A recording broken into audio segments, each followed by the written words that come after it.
네, 이번에는 우리 경제 상황과 관련된 이야기 좀 나눠볼까 합니다. 지난 18일이었죠. 한국은행이 기준금리를 1.75%에서 1.5%로 인하했습니다. 기준금리 인하는 2016년 6월 이후 3년여 만에 이뤄진 것입니다.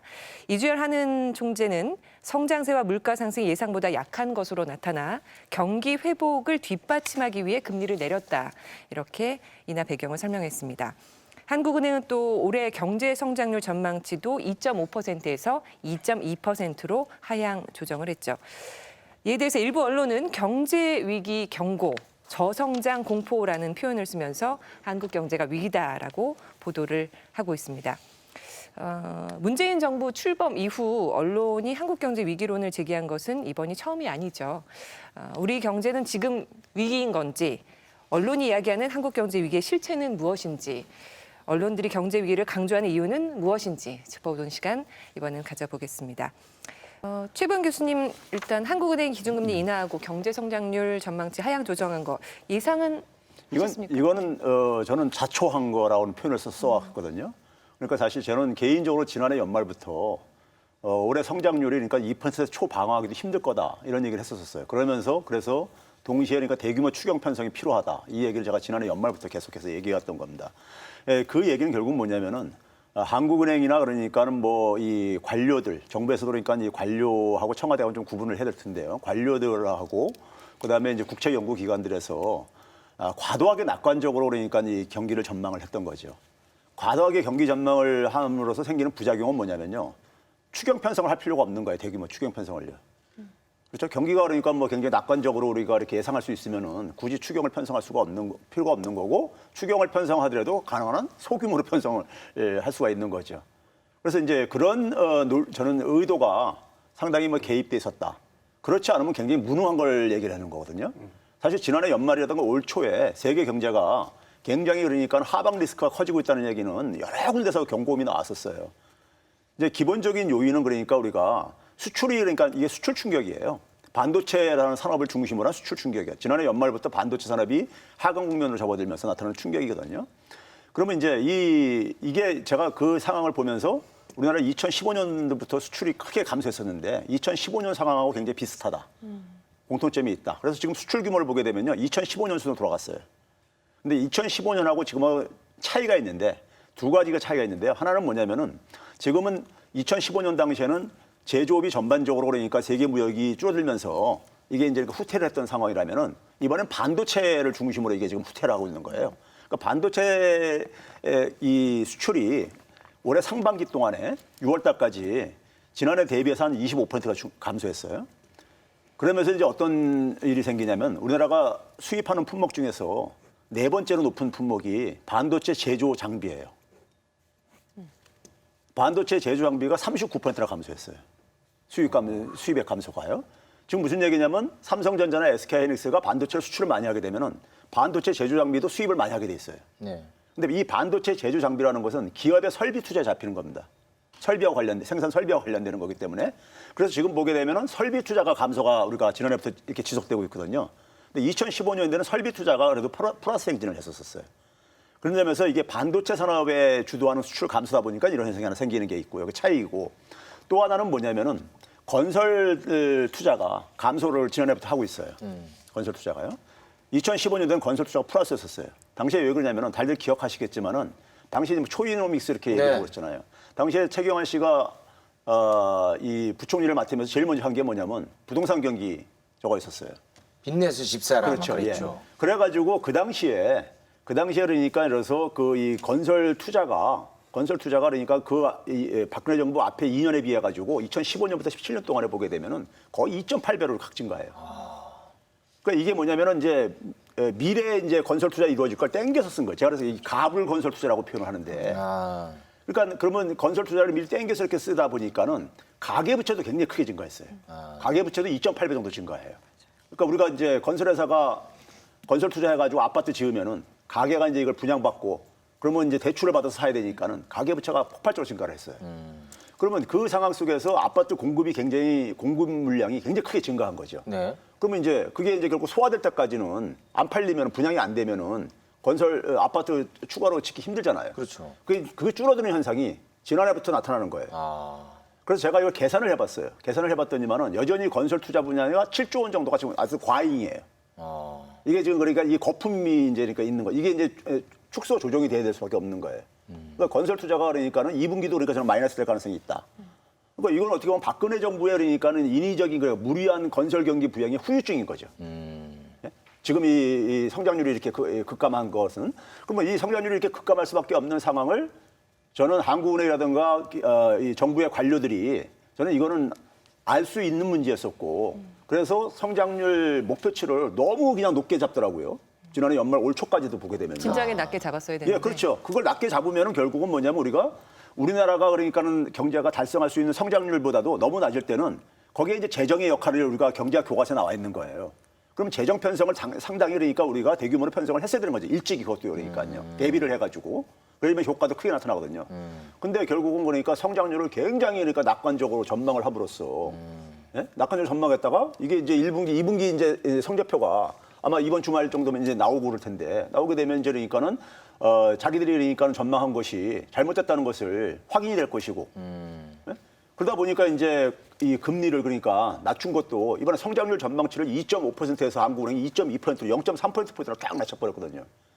그러니까 결과적으로는 그러니까 연초만 하더라도 한 2.6%를 고집했다가 2.2%를 좀 낮추는 그러니까 6개월 만에 낮추는 이런 이제 그러니까 모습을 보여주고 있다는 얘기는 그러니까 이것을 알고선 그러니까 했느냐 아니면 모르면서 했으면 굉장히 무능한 거고요. 예. 그래서 저는 이제 그래서 이것을 어떻게 보게 되면은 재정의 어떤 역할을 의도적으로 저는 좀 약간 예? 이 보수적으로 이제 그러니까 운용하려고 하는 이런 그 경제팀들에 의해 가지고 정부의 그러니까 경제 정책이 좀 약간 이 그 브레이크 걸리는 측면들이 있다. 지금까지는 제가 좀 다 알아듣겠는데요. 예. 그게 기준금리 인하랑 무슨 관련이 있는 건지 예. 기준금리라는 게 이게 저 같은 사람 수준에서는 제 삶에서 좀 동떨어진 그런 개념이거든요. 대출 안 받으셨어요 혹시? 그거를 좀 제 삶의 관점에서 그걸 좀 연결을 좀 해주세요. 그러니까 한국은행은요 이번에 네. 이제 그랬습니다. 금리를 인하하면서 네. 동시에 이제 재정 이제 그러니까 역할을 마찬가지로 했어요. 근데 재정은 자기들 역할이 아니란 말이에요. 자기들은 결국 돈 푸는 게 이제 역할이에요. 기본적으로요. 한국은행은요. 그러니까 이제 사실 근데 금리 인하를 가지고 경기를 그러니까 부양하는 효과는 거의 없어요. 실질적으로 지금 뭐 금리가 그러니까 낮춘다고 해가지고 가계가 소비를 늘릴 거냐, 아니면 기업이 투자를 더 늘릴 거냐 이런 상황이 아니라 이거죠. 아, 그건 지금. 아니에요? 그렇죠. 지금 예를 들어서 기업이 투자를 안 하는 이유는 물건을 만들어도 안 팔리기 때문에 지금 안 하는 거란 말이에요. 가게도 지금 뭐냐면은 경기가 좀 안 좋다 하니까는 미래가 불안하고 그러니까는 잠깐만 직업을 닫는 거란 말이에요. 그럼 저축을 더 하려고 그러죠. 그러니까 오히려 그러니까요. 그러니까 금리 인하 가지고 별로 효과가 없는데 한국은행 어쨌든 간에 경기 전망치를 이렇게 낮추게 되면은 교과서적으로 되게 돈을 더 풀어라. 이게 이제 교과서적인 해석이라 처방이란 말이에요. 그래서 제가 그래서 이 부분들에서 실제로 필요로 하는 사람들한테 그러니까 좀 돈이 가게 해주는 통화 정책이 필요하다. 이제 이거죠. 그냥 단순한 금리 인하는 별 의미가 없으니까는. 그러니까 예를 들어서 어려운 자영업자들한테 그러니까 그래서 금융 비용을 좀 낮춰준다든가 좀 낮은 금리를 이용하게 해준다든가 아니면 소상공인이라든가 중소기업 같은 경우도 금융 비용을 좀 낮춰줘가지고 실질적으로 좀 도움이 갈 수 있고 그걸로 인해 가지고 좀 최저임금 인상 같은 경우도 좀 이제 그러니까 가능하게 인건비 부담의 상승을 좀 상쇄시켜줄 수 있는 진짜 그러니까 돈이 필요로 하는 사람들. 한테 그러니까 돈이 갈 수 있는 통화 정책을 써야 되는데 거기에 대한 고민은 없이 그냥 그러니까 자기들은 금리 인하했으니까 경기가 하강 압력이 받고 있는 상황 속에서 금리 인하했다는 거 가지고 자기 역할 다 했다고 이렇게 지금 이렇게 하고 싶은 거죠. 그 한국은행 기준금리를 인하하고 경제 성장률 하향 조정을 결정한 다음 날 지난 19일이었죠. 동아일보가 이런 제목의 사설을 내놨습니다. 하는 금리 인하 성장률 전망 하향 복합 경제 위기 경고다. 국민일보는 전격적인 금리 인하, 한국 경제 위기 신호등 켜졌다는 제목으로 사설을 썼습니다. 한국경제는 경기 하강, 일보복의 저성장 공포, 10월에서 11월 추가 금리 인하할 듯, 매일경제는 성장률 추락 공포, 하는 전격 금리 인하라고 소식을 전했습니다. 위기, 공포 이런 표현이 많이 등장하고 있는데 어떻게 보십니까, 교수님은? 그러니까 이 부분은 나중에도 더 많이 얘기하겠지만 위기라는 말을 지나치게 무분별하게 사용하는 경향이 분명히 있습니다. 한국 경제 보도에서 흔히 나타나는 그런 현상이고요. 일반적으로 제가 경제학을 아주 잘하는 사람은 아니죠. 불황 아니면 호황이잖아요. 그러니까 지금이 호황 국면이다라고 보기는 어려운 측면들은 분명히 있죠. 불황이라고 했을 때 그게 이제 실제로 드러나는 건 이제 침체 상태냐, 그러니까 약간의 후퇴 정도냐, 아니면 패닉이라고 부르는 공황까지 오는 이제 그런 상태냐. 그러면 위기라고 얘기할 정도라면 이게 무슨 상당히 공황적인 어떤 요소까지 나타나야 되는 건 아니라고 보고요. 그러면 어느 정도 약간의 침체 국면 정도라고 볼 수가 있는데 이 침체 국면이 단기적인 거냐, 장기적인 거냐, 구조에 의한 거냐, 정책에 의한 거냐 여러 가지 판단들이 이제 필요하단 말이에요. 이런 몇 단계를 거쳐서 현재의 침체 정도의 수준을 이제 진단하고 거기에 대한 처방들을 내야 되는데 일단 크게 때려버리는 거죠. 이제 위기다라고 때리고 위기의 책임은 곧바로 또 정책으로 연결이 됩니다. 그건 되게 단기적인 것에 좀 더 가까움에도 불구하고 현 정부가 정책을 잘못 쓰고 있어서 지금 거의 위기 국면을 만들어내고 있다라는 식의 논리 구조를 만드는 건 상당히 이제 비약이 심한 그런 상태라고 볼 수 있죠.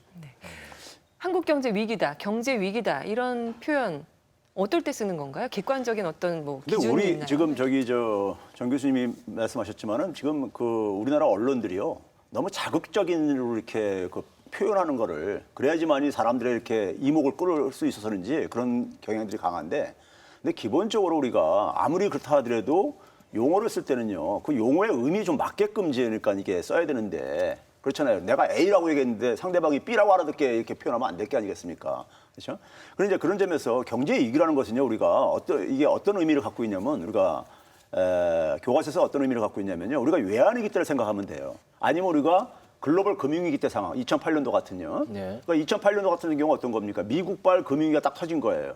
터짐으로써 그러니까는 전 세계가 같이 이 금융 충격들이만 이제 오고 안전자산으로 자금들이 이동을 하고 막 이런 일이 생겼잖아요. 그러면 그런 일이 발생했을 때 그 발생으로 인해 가지고 실물 경기도 침체에 빠지고 여기서 침체라고 하는 것은 그 당시 2008년도 보면 4분기부터 2009년도 상반기까지요. 많은 국가들에서 경제 성장률이 마이너스 행진을 지속했었어요. 그러니까 대개 우리가 가장 일반적으로 쓰는 게 경기가 침체에 빠지는 것은 연속해서 2분기 마이너스 성장률을 기록하는 이런 상태예요. 근데 우리나라 경제는 지금 보니까 1분기에 마이너스가 나왔는데 2분기에는 지금 마이너스 나올 가능성은 거의 없어요.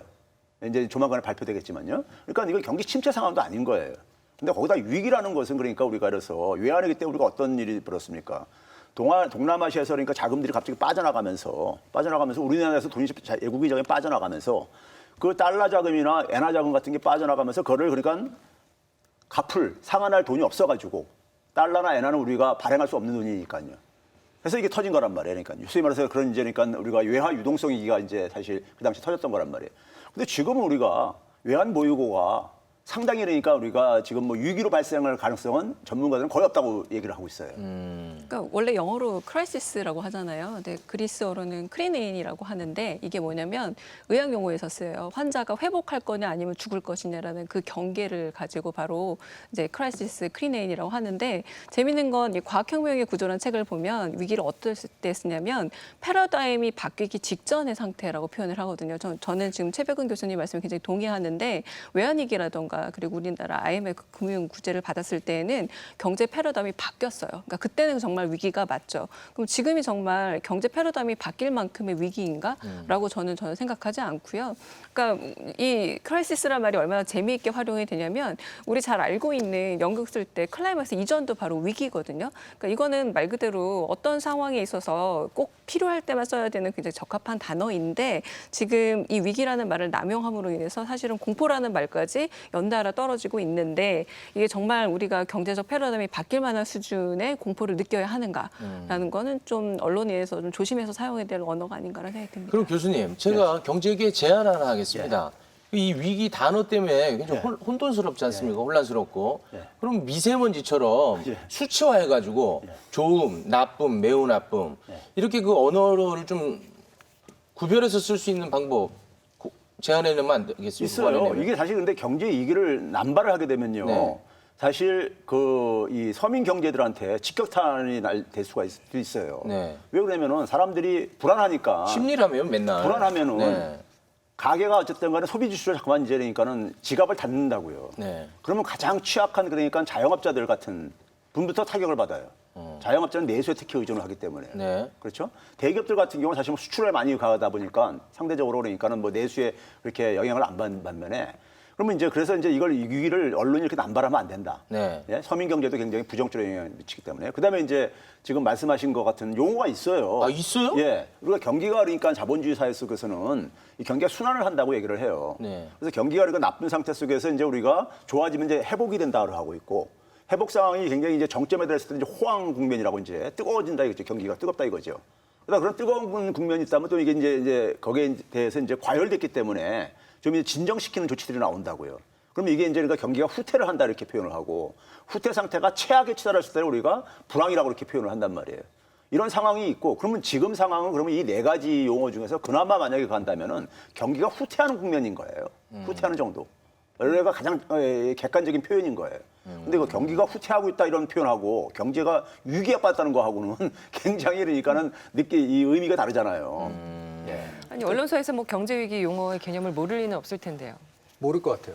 객관적으로 판단할 수 있는 경기 순환적 요소 안에서 어떤 단계에 와 있는가를 가지고 이야기를 하면 되는데 이 위기를 쓰고 있다는 말은 이거는 이제 경제학적이지도 않고 사회과학적이지도 않고 사실은 그냥 저널리즘의 용어입니다. 네. 그리고 저널리즘이 왜 이 용어를 쓰느냐? 이게 이제 나름대로 부정성을 극대화시키기에 굉장히 쓸모 있는 용어이기 때문에 이제 그런 거예요. 왜냐하면 부정적인 게 뉴스 가치가 굉장히 높거든요. 그렇기 때문에 이 용어를 쓰는 것이지 저는 판단이 정확해서 이 용어를 쓰는 건 절대 아니라고 생각합니다. 이 경제는 좀 뭔가 좀 애매하기 때문에 이 자꾸 이 가짜 뉴스가 넘쳐나거든요. 이거 미세먼지처럼 좀 더 친숙한 단어로 다시 좀 제안해 주시기 바라겠습니다. 이게 사실은 전문가들 책임이에요. 다른 분야도 좀 그런 부분이 있는데 네. 일반인들이 굉장히 경제를 어렵게 느끼잖아요. 맞아요. 어렵게 느낀다는 얘기는 그 경제적인 그 이 팩트들을 전달하는 용어라든가 개념들이 굉장히 일반인들이 사용하지 않는 것들을 그렇지. 사용하고 그래서 굉장히 일반인들은 굉장히 겁먹게 만들죠. 그렇지. 그러다 보니까는 이게 소위 말해 사기치기도 굉장히 쉬운 거예요. 쉬워요. 예. 동아일보 그 아까 제목 읽어드린 사설 내용 좀 읽어드릴게요. 동아일보는 하는 금리 인하 성장률 전망하향 복합경제 위기 경고다. 이 사설에서 정부는 기업 투자를 촉진하기 위한 과감한 규제 여파와 수출 다변화로 성장률 높이기에 총력을 기울여야 한다. 재정을 조기 집행하는 것과 아울러 민간의 활력이 살아나도록 주 52시간제 보완 등으로 기업 활동에 숨통을 틔워줘야 한다. 한국경제는 사설을 통해서 정부는 엄중한 경제 상황 인정하고 근본 대책 내놔야라는 제목의 사설에서 경제가 어려운 것은 대외 여건 악화가 영향을 미치고 있지만 경기 순환적 요인 탓이라기보다 구조적인 요인과 정책 실패 때문이라는 지적도 정부가 새겨들어야 할 대목이다. 고용과 투자, 소비 등이 동반 위축된 것은 시장 참여자들이 금리가 높아 경제 활동을 꺼리고 있어서가 아니다.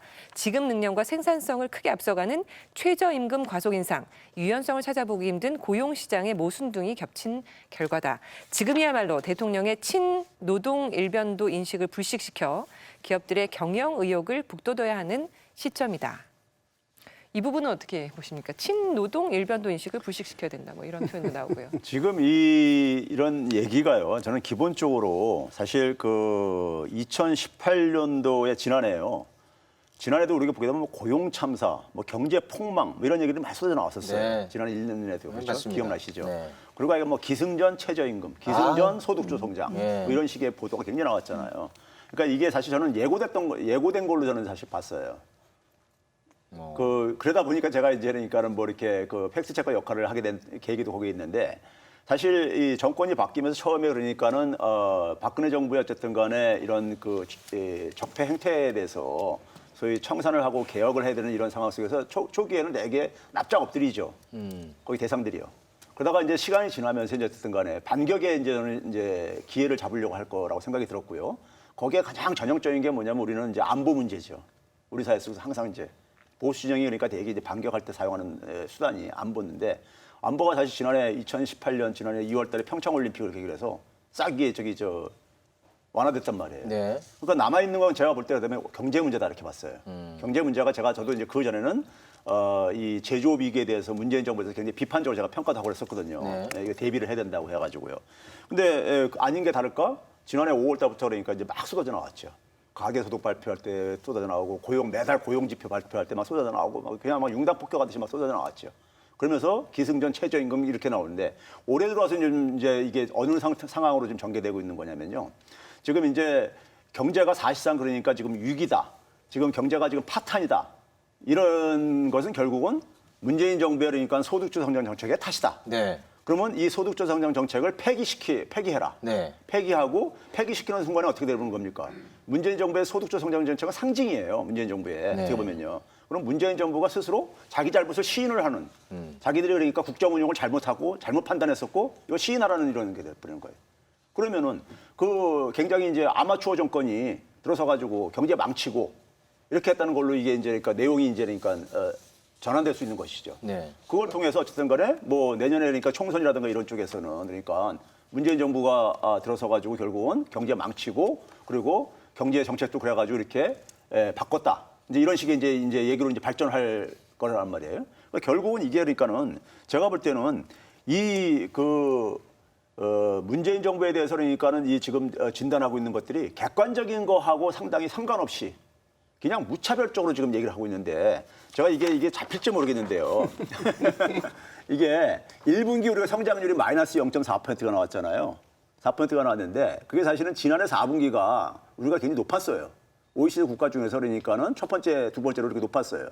높았는데 올해 1분기에 그러니까는 이 성장률이 전기 대비해 가지고는 네. 마이너스 0.4%지만은 연율로는 그러니까 지난해 1분기 대비해서는 1.7% 나왔었어요. 근데 이 1.7%가 객관적으로 어느 정도냐? OECD 36개 국가 중에서 여기 보시게 되면은 우리가 지금 여기 제가 네모 박스로 한 데가 이제 우리나라 저희 CG로 보여드릴 테니까.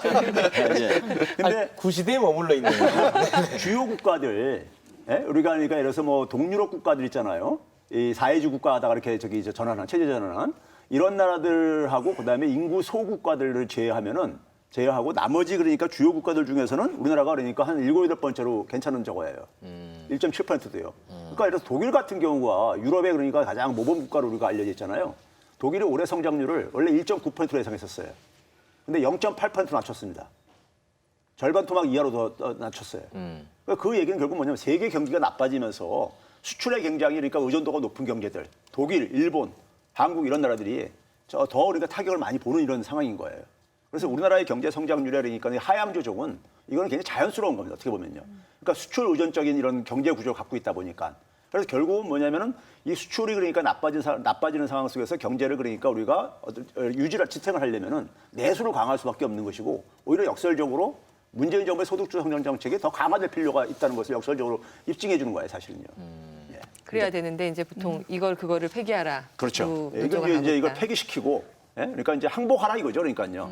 항복해가지고. 저처럼 비전문가가 보면 마지막에 기업 활동의 숨통을 틔워줘야 한다라던가 그러니까 그 앞에는 52시간제 보완이라고 되어 있고요. 그리고 또 국민일보 기사를 보더라도 기업이 마음 놓고 투자할 수 있는 환경을 조성하는데 모든 것을 걸어야 할 때다. 근데 이런 그 사설의 내용들은 사실 저는 기시감이 좀 들어요. 그 유명한 그 낙수 효과란 말도 생각이 나고요. 기업이 잘 움직여야 말하자면 넘쳐나는 물을 좀 맞는다. 근데 그 낙수 효과가 없었다라는 걸 저희가 지금 몸소 경험했고 어떤 점에서 그 낙수 효과를 누리면서 기업 위주의 어떤 경제 정책을 펼쳤을 때 오히려 굉장히 양극화 세계로 바뀌었다라는 것 지금 모두가 공감하고 있는 사태잖아요. 근데 저는 이런 비판하는 사설들 봐서 결국은 기업 활동의 숨통을 틔워줘야 한다는 이 말의 숨은 맥락이 결국 뭘 말하는지는 좀 숨겨놓은 채 정체가 뭔지 잘 모르는 채로 지금 현 정부에 대한 어떤 비판만 하고 있는데 이거는 뭔가요? 이 기업 활동 숨통을 틔워준다는 다시 그러면은 또 그 시절로 돌아간다는 얘기인지 좀 헷갈리기도 합니다. 아주 좋은 지적을 하셨는데요. 기업을 문재인 정부가 어떻게 숨통을 조이고 있다는 건지 거기에 대해서 저도 이제 그래서 그런 얘기 토론하다 보면은 구체적으로 제가 도대체 어떤 규제를 도대체 제가 완화시켜 달라는 얘기냐 하면은 구체적으로 얘기를 잘 못해요. 아, 그래요? 예, 사실 우리가 규제라는 것이 예를 들어서 이런 것들이 있습니다. 국민들의 그러니까는 안전이라든가 생명이라든가 건강이라든가 이런 거 관련되는 거 이거 완화시킬 수 없잖아요. 네. 그렇죠? 그건 적정히 규제가 필요한 거잖아요. 네. 사실 규제의 어떤 기능이기도 하고요. 네. 그런 부분을 빼놓고 그러니까 정부가 예를 들어서 그다음에 또 이제 뭐냐면 우리가 뭐 학교들이 있는 부분에다가 그러니까 우리가 무슨 뭐 유흥 오락시설 같은 경우는 이런 걸 할 수 있게 해달라. 이거 그거 안 되지. 안 되는 거 아니겠습니까? 안 돼요. 일반 국민들 상식에서요. 네. 그러니까 그런 거를 제외하고 네. 나머지 분야에서 그러니까는 정부가 안 해주고 있는 게 뭐가 있는지 제가 좀 구체적으로 좀 제시해 보라 그래요. 근데 박근혜 정부 때에서 이 규제 효과를 굉장히 했는데 그 당시에도 대부분 그러니까는 기업들이 원하는 거 한번 제시해봐라 했는데 별로 나온 게 없어요. 그래요? 예, 실제로 보게 되면은 그러니까 대개가 보게 되면은 대기업들 그러니까는 이 소원 수리하는 거, 자기들이 그러니까 기존에 그러니까 이런 앞에서 얘기했던 국민들의 안전, 건강 그러니까 생명 이런 거와 관련된 것들을 좀 완화시켜줘가지고 그러면 그런 투자를 해가 돈 벌 수 있는 사업들 이런 관련된 규제들을 완화하게 되면 후유증이 굉장히 커요 사회에. 그렇죠? 그러니까 이게 사실은 그러니까는 이게 어떻게 보면 구호성 차원 속에서 규제 혁파해달라. 그다음에 무슨 뭐 기업에 숨통을 조이고 있다 그러는데 뭐 이게 되게 보게 되면 그러니까 이겁니다. 그러니까 세금을 좀 이제 기업도 세금을 낮춰달라 하는데 기업 세금 낮춰가지고 투자가 증가한다면은 할 필요도 있죠. 예? 근데 별로 이것도 효과가 없다는 것도 그러니까 우리가 학문적으로 그러니까 많은 그 연구 결과들이 나오고 있단 말이에요. 예? 그래서 경기- 이 기사를 읽어보면 경제 기사, 표면은 경제 기사지만 경제학적으로 읽으면 헷갈리고요. 또 이것도 저널리즘. 정치학적으로 읽어야지 보여요. 네. 경제학적으로 읽으면 뭐냐면 맞는 말과 틀린 말이 섞여 있거든요. 맞아요. 함께 할 수 없는 말들이 이제 막 섞여 있다는 거죠. 이 일종의 패치워크처럼 이렇게 막 모자이크처럼 되어 있는데 예를 들면 재정을 조기 집행해야 되는 굉장히 필요한 말이잖아요. 네, 그다음에 보면 52시간제 보완으로 민간에 활력을 해야 된다? 이건 또 약간 좀 이상한 말이 지금 같이 오고 있단 말이죠. 그다음에 친노동 일변도다? 현재 우리나라 정책이 그렇게까지 친노동적인가? 경제학적으로 판단할 때 사실 분명히 아닌데 이게 이제 민주노총한테 맨날 혼나고 있어요.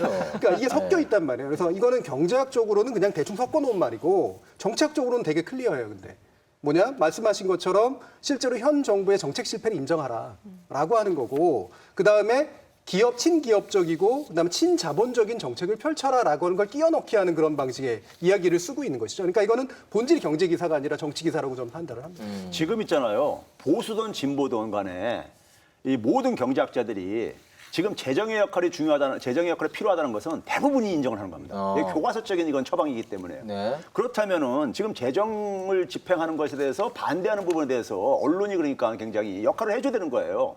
근데 재정을 대해서 이렇게 원론적인 지적만 표현만 하고 더 강하게 안 나가는 이유가 이런지 아세요?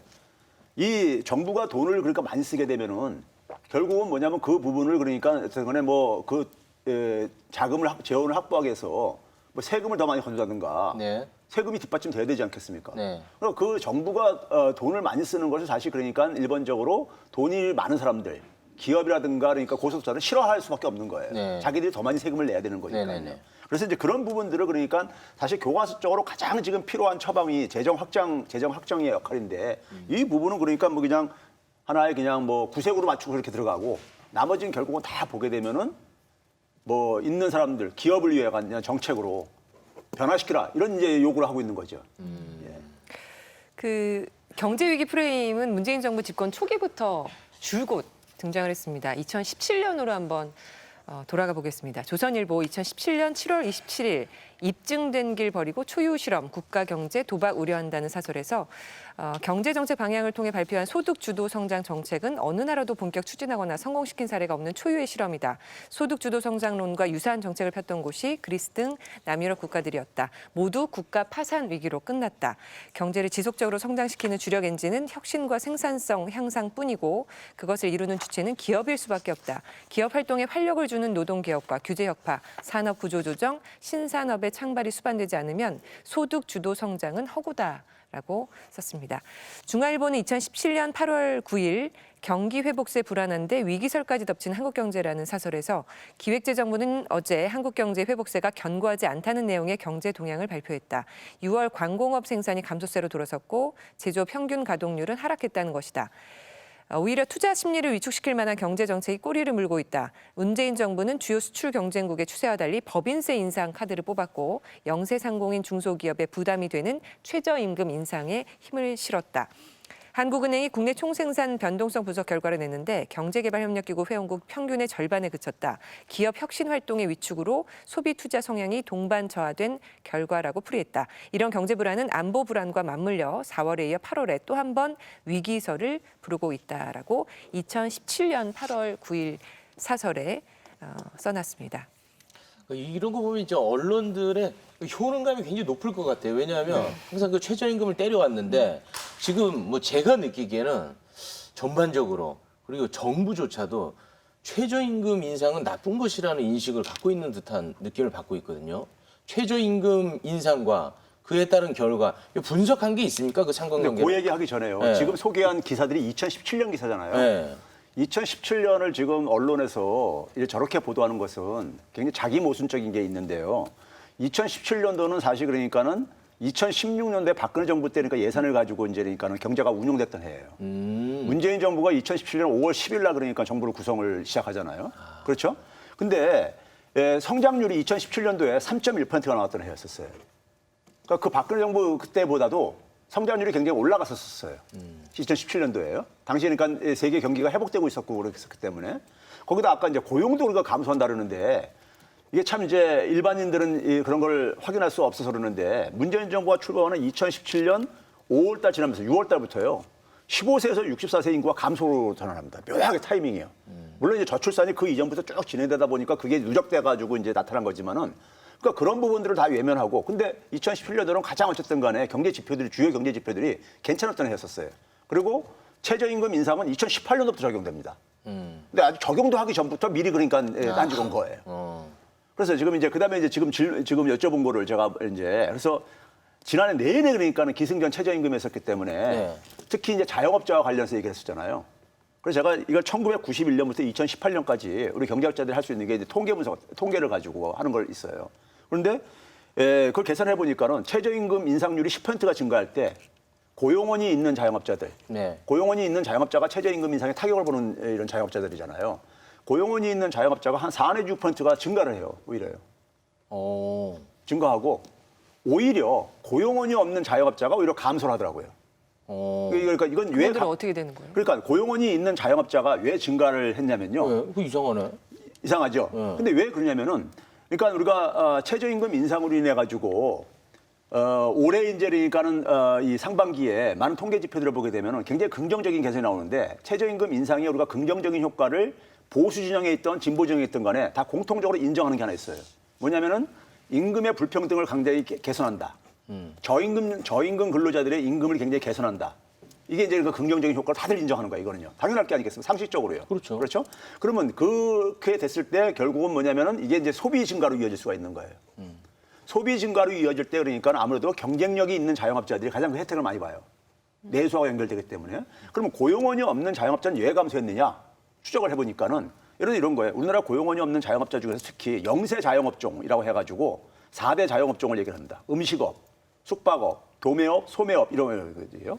이 4대 취약업종들이 이 자영업자 1인당 그러니까 이 소득이 임금 근로자의 한 28%뿐이 안 돼요.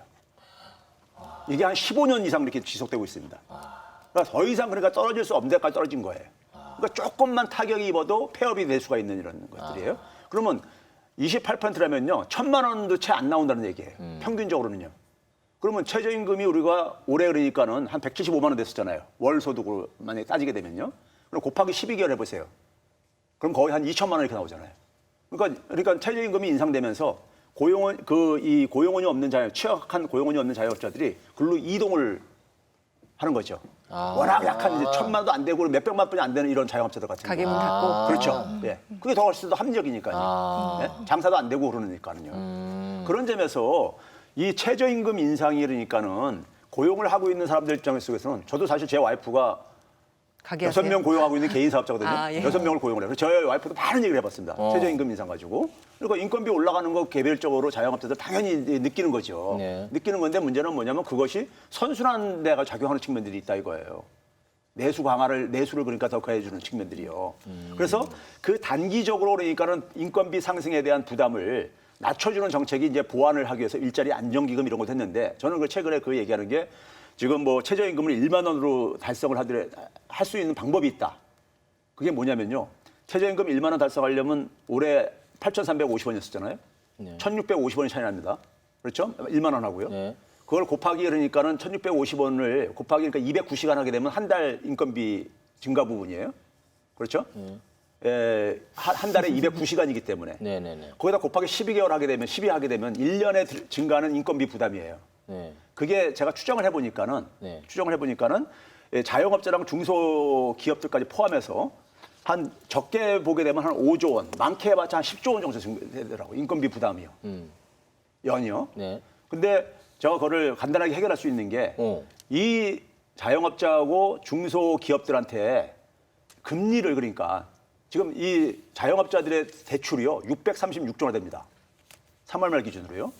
중소기업의 대출이 한 682조 원 정도 돼요. 여기에 1%만 금리 인하한다고 해보세요. 그럼 13조 이상이 금융비용이 절감되어져요. 그럼 13조 금융비용, 이자비용 절감시켜주고 인건비 그러니까 이것을 올려주게 되면 만 원 올려주면 어느 게 더 남는 장사겠습니까? 기가 막히네. 예. 그게 그러니까 우리가 지금 보게 되면 금융이라는 것은 굉장히 기울어지는 농장이에요. 일반 서민들한테는요. 굉장히 불리한 이 공간들이죠. 금융이라는 것이. 굉장히 접근하기도 힘들고 두 번째는 뭐냐면 접근하더라도 굉장히 고금리를 이용해야 되고 그렇죠? 그러니까 이 금융의 그러니까 좀 민주화를 금융을 좀 그러니까 서민들한테 접근하기 쉽게 그다음에 금융을 좀 더 그러니까 이용하기 좀 더 그러니까 편하게 해주면은 이 문제 사실 그러니까 풀어갈 수 있는 방법도 있어요. 최저임금 정책은 엄밀히 말하면 성장 정책이나 경제 정책이라기보다 사회 정책의 일부이기 때문에 따라서 최저선은 어떻게 우리가 맞추고 사회가 합의해 줄 거냐라는 것에 훨씬 더 가깝다라고 보고요. 이걸 통해서 성장이 모두 다 이루어진다라고 얘기하면 그건 정부가 말하고자 하는 것에 저는 맞지는 않다고 봐요. 근데 그게 이제 공격을 좀 부르고 일부러 또 공격을 그쪽으로 이제 집중시키는 그런 면이 있죠. 좀 더 정확히 표현하면 저는 이런 사회 정책의 일부를 바탕으로 해서 전반적으로 포용적 성장을 이루겠다. 다시 말하면 신자유주의적인 성장이 아니라 다양한 사람들을 끌고 가는 그런 정책을 하겠다라고 하는 것에 그다음에 실제로 하고 있는 말인데 현재 재벌 위주의 구조라든가 원청 하청 구조 같은 것들을 개선해서 공정 경제를 만들어서 이게 새로운 시장 진입자들을 만들어서 혁신적인 경제로 나아가도록 이끌겠다. 구조 개편을 통해서 새로운 행위자들이 만들겠다. 전 이런 쪽에 좀 더 가까운 정책이라고 보거든요. 근데 이거를 굉장히 축소시켜서 마치 현 정부가 최저임금 상승을 하면 우리 경제 다 나아져. 이렇게 얘기해 버리는 듯한 식으로 의도적으로 축소시키고 있다라는 게 현재 언론의 굉장히 중요한 특징이고요. 이제 그러다 보니까 이제 그가 집중적인 공격이 일어나면 그게 마치 정말 전 진짜가 되어 버리니까 현 정부도 위축되는 듯한 이제 그런 모습으로 이제 나타나는 면이 있는 거죠. 그리고 두 번째로 보면 지금 현재 중앙일보 사설 저는 이게 심각한 문제라고 보는데 이게 17년 일이기도 합니다만 경기 회복세 불안한데 위기설까지 덮친 한국 경제 이렇게 했거든요. 근데 위기설을 만든 건 자기들이에요, 기본적으로. 네. 설을 만들어서 그다음에 18년쯤 오면 19년쯤 오면 위기가 됐네라고 현실을 또 만들어낸 것도 이제 스스로 하고 있는 것들이거든요.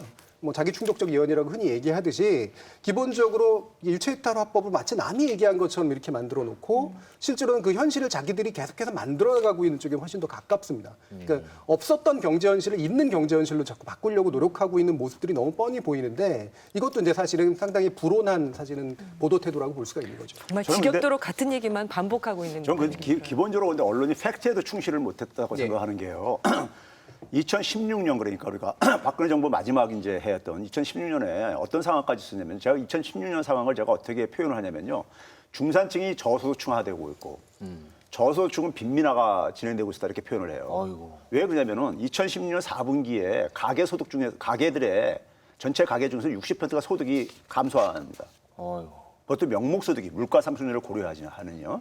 그러니까 가계의 60%면 일부 중산층도 포함되는 거죠. 그러니까 전체 가계의 60%가 소득이 후퇴하는 이런 상황이 있었어요.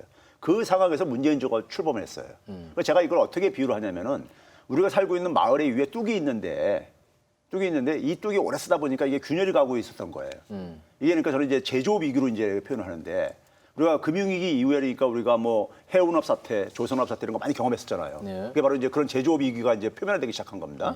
근데 그러면 물이 뚝이 터지게 되면은 마을이 물에 잠기잖아요. 네. 잠기면은 사람들이 목숨을 잃을 수도 있고, 그렇죠. 근데 집도 잠기게 되고, 주거 시설도 이제 그러니까 상실하게 되고 그러잖아요. 그럼 정부가 해야 될 일은 뭐냐? 일단 사람 목숨을 구해내야 되죠. 그리고 임시 주거 시설도 마련해줘야 되죠. 그리고 근본적으로는 뚝을 다시 그러니까 재구축해야 되겠죠. 그런데 그러니까 문재인 정부가 그러니까 상당히 가계들의 특히 중산층과 저소득층에 가계들의 그러니까 실질적인 그러니까 소득을 좀 증가시켜주고 그다음에 지출을 경감시켜주는 정책들이 바로 이 사람들을 구해내고 임시 주거시설도 제공해주고 하는 이런 조치들이었던 거예요. 근데 이제 근본적인 이제 그러니까 제조업 위기를 가려면 이제 이 뚝을 다시 재건하는 이 부분은 사실 저도 이제 그러니까 지적을 많이 했어요. 이 부분에 대해서 굉장히 소홀했다. 아. 제조업에 그러니까 이 문제를 문재인 정부가 초기에는 굉장히 경기 순환 쪽으로 봤어요. 이게 시간이 지나면 좀 이게 괜찮아지겠지 하는. 근데 이제 뒤늦게 이제 이게 구조적인 거구나 하면서 이제 그러니까 좀 이제 대책을 잠깐 시간을 좀 이제 그러니까는 좀 잃어버린 이런 측면이 있어요. 근데 그거는 산업 정책의 문제이지.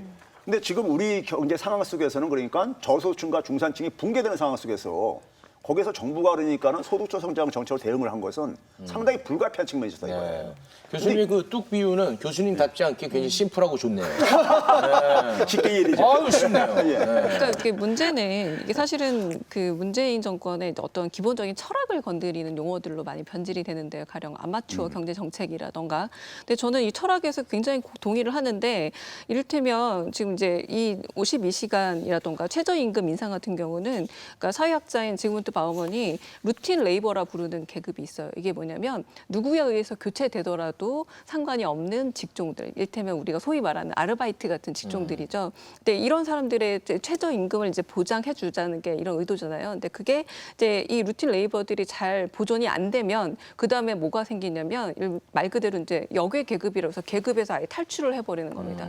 그러니까 아예 제대로 된 낙오자군요. 낙오자가 되는 거예요. 이제 그 과정을 사실은 이미 유럽에서 상당히 많이 겪고 있고 그런 문제들에 대한 어떤 얘기들도 많이 있는데 저는 그런 점에서 이게 단기적인 어떤 정책이 아니라 정부가 가질 수 있는 경제적 철학으로서 저는 충분히 이런 루틴 레이버들에게 굉장히 최저임금을 보장한다라는 건 되게 필요한 정책이라고 저는 보고 있고요. 이제 이런 것들을 그냥 단순한 숫자로 환원해서 무조건 아마추어라던가 이런 식의 일종의 호명을 통해서 흠집을 내는 거는 조금 의도와는 다른, 그러니까 좀 자신의 어떤 정치적 목적을 위해서만 그 용어를 사용하는 게 아닌가라는 생각이 들기도 합니다. 워낙 잘 먹혀. 실제로 통계 수치하고요.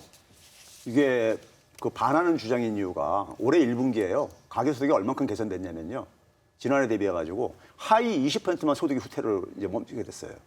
지난해 그러니까는 1분기에 하위 50%가 하다가 상반기에 하반기에는 그러니까 이게 40%까지 30%까지 줄어들다가 올해 1분기에는 하위 20%만 소득이 감소하고 있어요.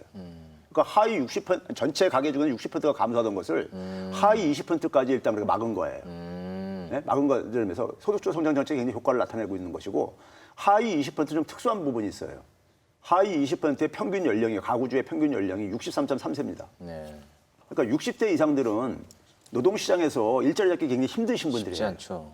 근데 이분들이 우리나라 같은 경우는 이 복지 체계가 생산적 복지 개념이다 보니까는 생산적 복지의 대표적인 게 근로장려세제 같은 경우에 일을 해야지만이 그러니까는 정부로부터 그러니까 어떤 지원을 받는 이런 건데 근데 뭐 노동시장에서 일자리 잡기 힘든 이 연령층들이 하위 20%를 구성하다 보니까 이분들은 굉장히 그러니까 열악한 상황에 몰릴 수밖에 없는데 우리 지금 한 가지 우리 일반 국민들이 피부로 느끼면서도 정확하게 모르는 것 중에 하나가 60세 이상 인구가 1년에요. 얼마나 증가하는지 아세요?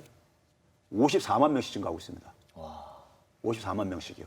그다음에 15세에서 49세까지는 1년에 33만 명씩 감소하고 있습니다. 그러니까 젊은 층들은 그러니까 굉장히 인구가 빠르게 감소를 하고 있고 그다음에 60세 이상 그러니까 고령층들이 굉장히 빠르게 증가하는 이런 사회로 변하고 있어요, 지금요.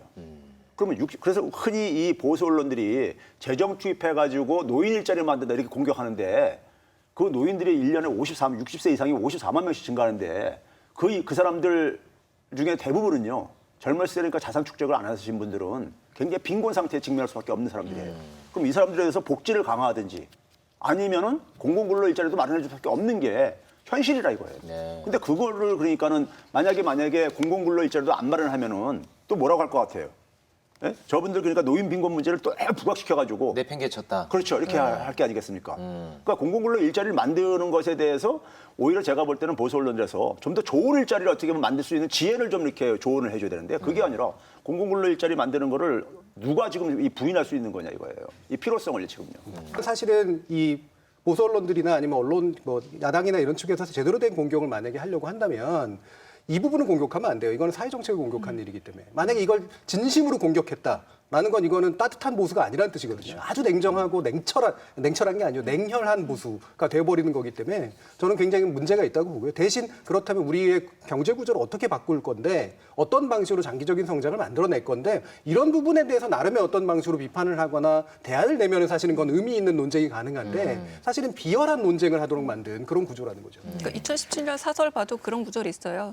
불평등에 따른 갈등과 사회 불안을 해소하자는 사회 통합의 패러다임에 가깝다라고 얘기해놓고 뭐라고 평가하냐면 이건 바로 불확실한 실험과 도박을 하겠다는 것이다라고 이미 사실 고백을 하고 있습니다. 네. 내년에 선거가 있어서 그런지 이제 그 직접적으로 연결시켜 버리는 언론 보도들도 요즘에 특히나 눈에 띄게 제기되고 있습니다.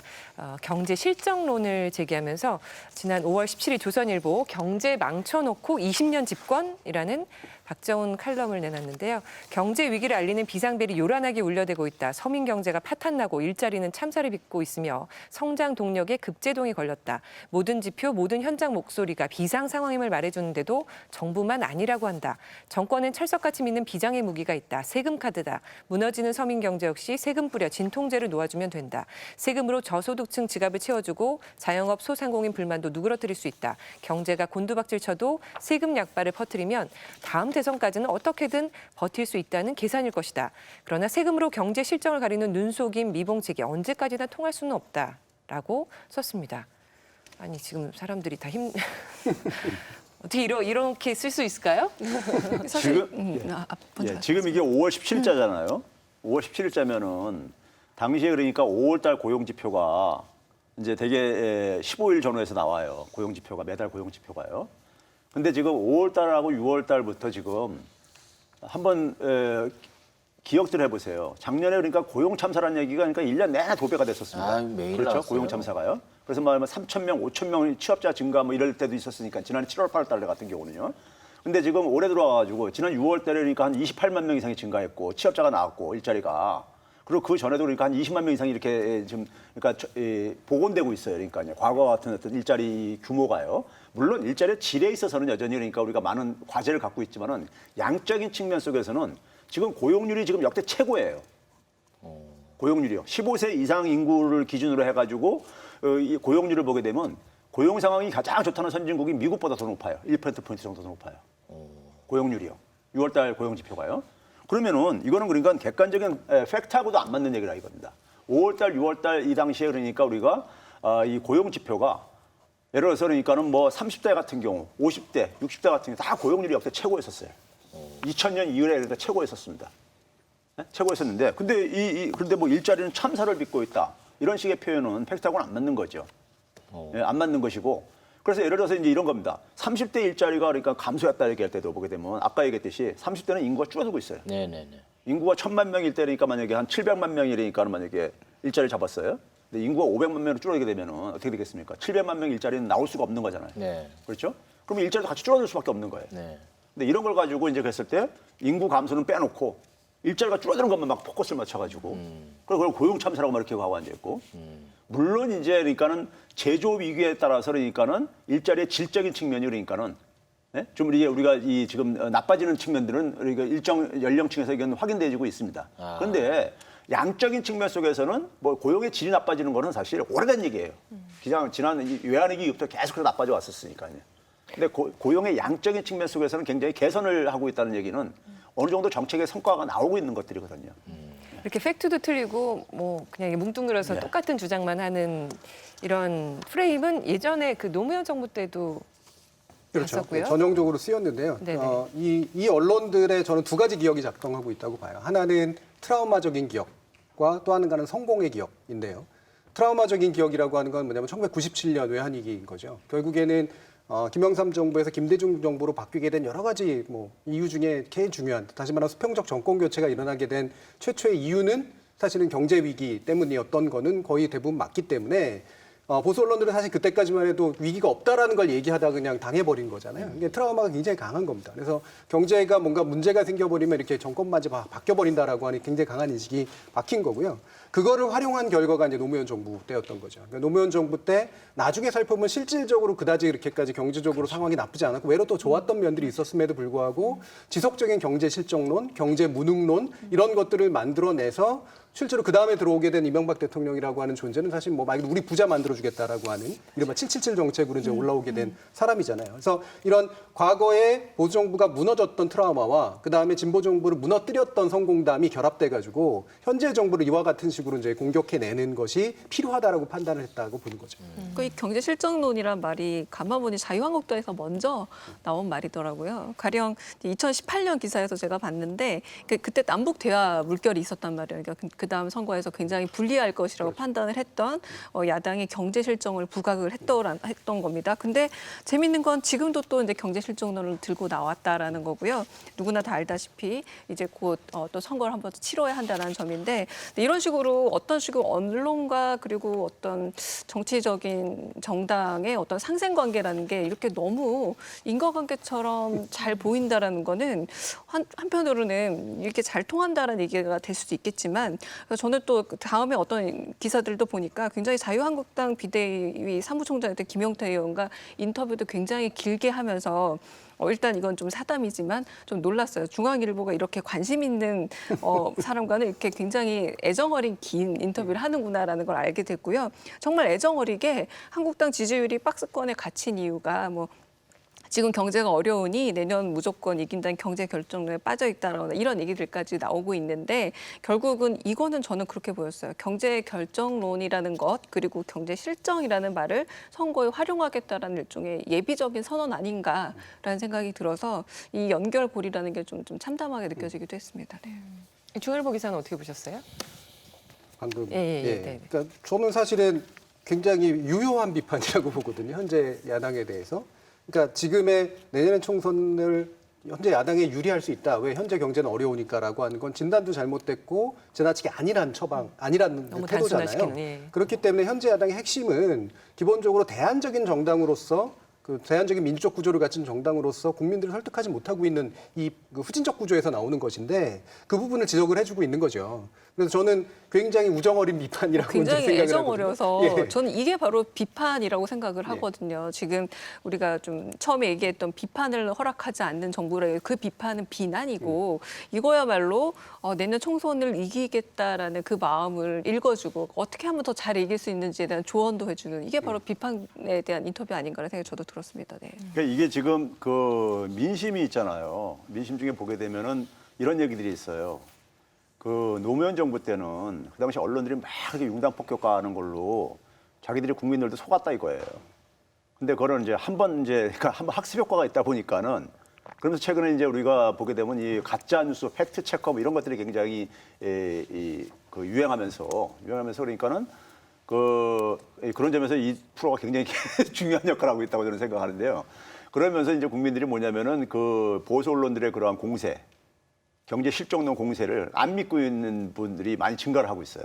일단 의도를 다 알아버려서. 그렇죠. 이제 아는 거죠. 그러니까 이제 그런 게 효과가 이제 그러니까 없다는 것을 마찬가지로 보수 언론들에서 일부 사람들은 알 수가 있는 거죠. 이렇게 그냥 낙관적으로 하고 있다가 또 이제 그러니까는 정권 못 찾을 수 있다. 이런 이제 불안감이 있는 것이고 그러니까요.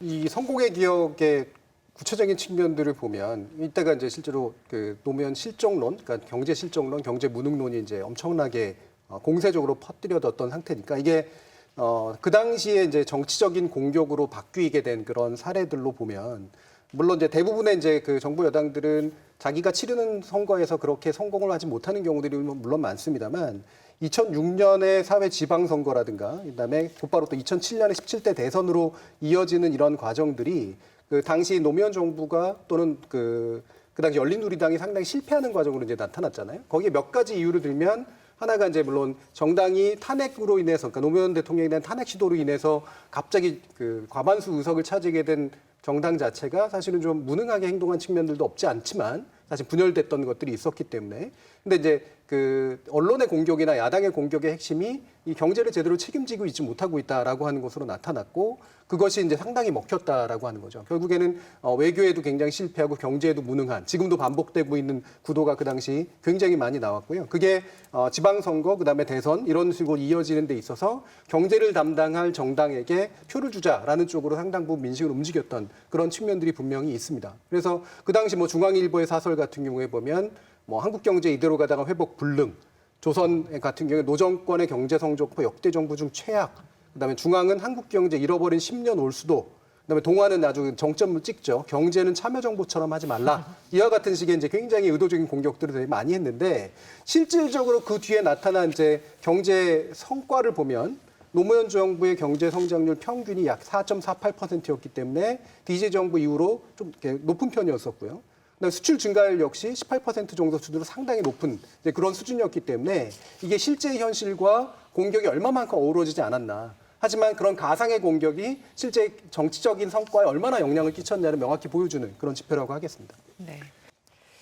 그러면 시민들은 지금 우리 경제 상황, 한국 경제 상황 어떻게 보고 있는지 저는 토크쇼 제2에서 직접 거리로 나가서 이야기를 들어봤습니다. 위기라고 생각해요. 위기라고 생각하세요? 조금은 위기다. 내가 전부 국가되는 사람만 있지 자가되는 사람은 없어. 그러니까 최저임금이 오르면서 이제 상인들도 그만큼 이제 더 받으려고 하니까 물가가 많이 오른 게 체감이 돼요. 7,000원대에서 8,000원대 올랐잖아요. 그때 한번 엄청 사람들 잘랐어요. 말도 안 되는 이유로. 네, 그런 것 때문에 오르니까 사람들이 알바가 잘라나고 저희는 찾기 어렵고. 다 한 단 더 갖다 준대. 그러니까 점점 더 어려울 수밖에 없어. 같은 시기에 매출이 무려 70%가 없어졌어요. 도매시장이기 때문에 중간 상인들이 오셔요. 우리한테 물건 사서 가가지고 공급하시는 분들인데 그런 쪽에서 다 이게 손을 놔버리니까 운행이 안 되니까. 네. 지금 경제 상황을 어떻게 느끼는지 시민들의 이야기를 좀 들어봤습니다. 오늘 이제 방송은 이제 망했다고 봐야 됩니다. 지금 모든 시민들이 경제 위기라고 하고 있단 말이에요. 어떻게 하실 거예요? 그런데 말이에요. 네. 우리가 이 지금 자영업자들 많이들 이제 인터뷰도 하고 그랬는데 제가 이런 표현을 해요. 지난 2년 동안에 최저임금을 동결을 했어도 자영업자 어려움은 지속됐을 것이다. 최저임금 인상을 전혀 안 했어도 이 자영업자의 어려움은 지속됐을 거라 이거예요. 왜 그러냐면은 우리가 자영업자의 어려움이 어제 오늘 얘기가 아니라 한번 그 모 경제신문에서 한때 이런 보도를 한 적이 있었어요. 자영업자들 10개가 창업하면 9개가 문 닫는다. 뭐 이런 기사가 난 적이 있었어요. 그게 언제 때 기사냐면 2016년 박근혜 정부 때 이제 통계를 가지고 그런 이제 그러니까 보도를 했었던 거예요. 그 얘기는 결국 뭐냐면은 자영업자의 어려움은 노무현 정부 이후부터 계속 어려웠었어요. 이미 그러니까 높은 그러니까 폐업률 그러니까는 그 당시부터 지속됐었고요. 그럼 왜 그렇게 됐느냐? 이게 결국 뭐냐면 자영업자들한테 가장 크게 영향을 미치는 것은 뭐냐면요. 두 가지입니다. 하나는 뭐냐면 자영업 과당 경쟁. 자영업자가 너무 많이들 이제 들어오는 거죠. 너무 많아. 예. 시장에 그러니까 전체 파이는 일정한데 이게 너무 많이 들어오는 거예요. 그럼 어디서 들어오는 거냐? 제조업이 이제 이게 제조업에서 일자리가 줄어들면서 거기서 일자리 잃어버리신 분들이 자영업으로 들어오시는 거고요. 넘어오는구나. 또 하나는 뭐냐면은 가게가 소비를 많이 해줘야 돼요. 자영업자들은요. 근데 가계 소득이 그러니까 굉장히 기업 소득보다 성장에 있어서 정체가 됐었단 말이에요. 그래서 소위 말해서 기업은 돈을 많이 버는데 가계는 그러니까 별로 이제 그러니까 우리가 돈을 못 버는 이런 구조가 굉장히 오래됐단 말이에요. 특히 외환위기부터 쭉 그런 상황이 지속됐단 말이에요. 그러니까 가게가 돈을 못 쓰니까는 자영업자가 안 되죠. 장사가 안 된다는 얘기가 그 얘기입니다. 장사가 안 되는 게. 그러니까 이 두 가지 구조가 사실은 굉장히 오래 지속됐는데 지난해요. 처음으로 아주 미세하지만은 굉장히 의미 있는 변화가 나타나는 게 2003년도부터 그러니까는 우리나라가 성장률하고 가계 소비 지출 증가율하고 보게 되면은 성장률보다 가계 소비 지출 증가율이 낮았었어요. 그러니까 OECD에서 그래서 우리나라 경제 문제를 내수가 굉장히 취약하다.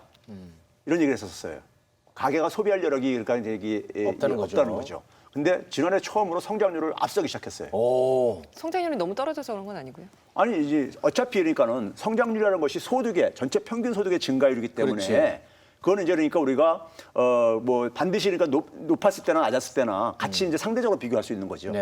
그런 점에서 이제 그러니까는 지난해 처음으로 이제 그러니까 이게 그 큰 폭은 아니지만은 앞서기 시작했어요. 과거에는 이제 기업 성장률이 높았고 가계는 낮았는데 그렇죠. 지금 이제 문재인 정부의 기본적인 이거죠. 정책이 가계 소득을 강화하는 거거든요. 특히 저소득층의 소득을요.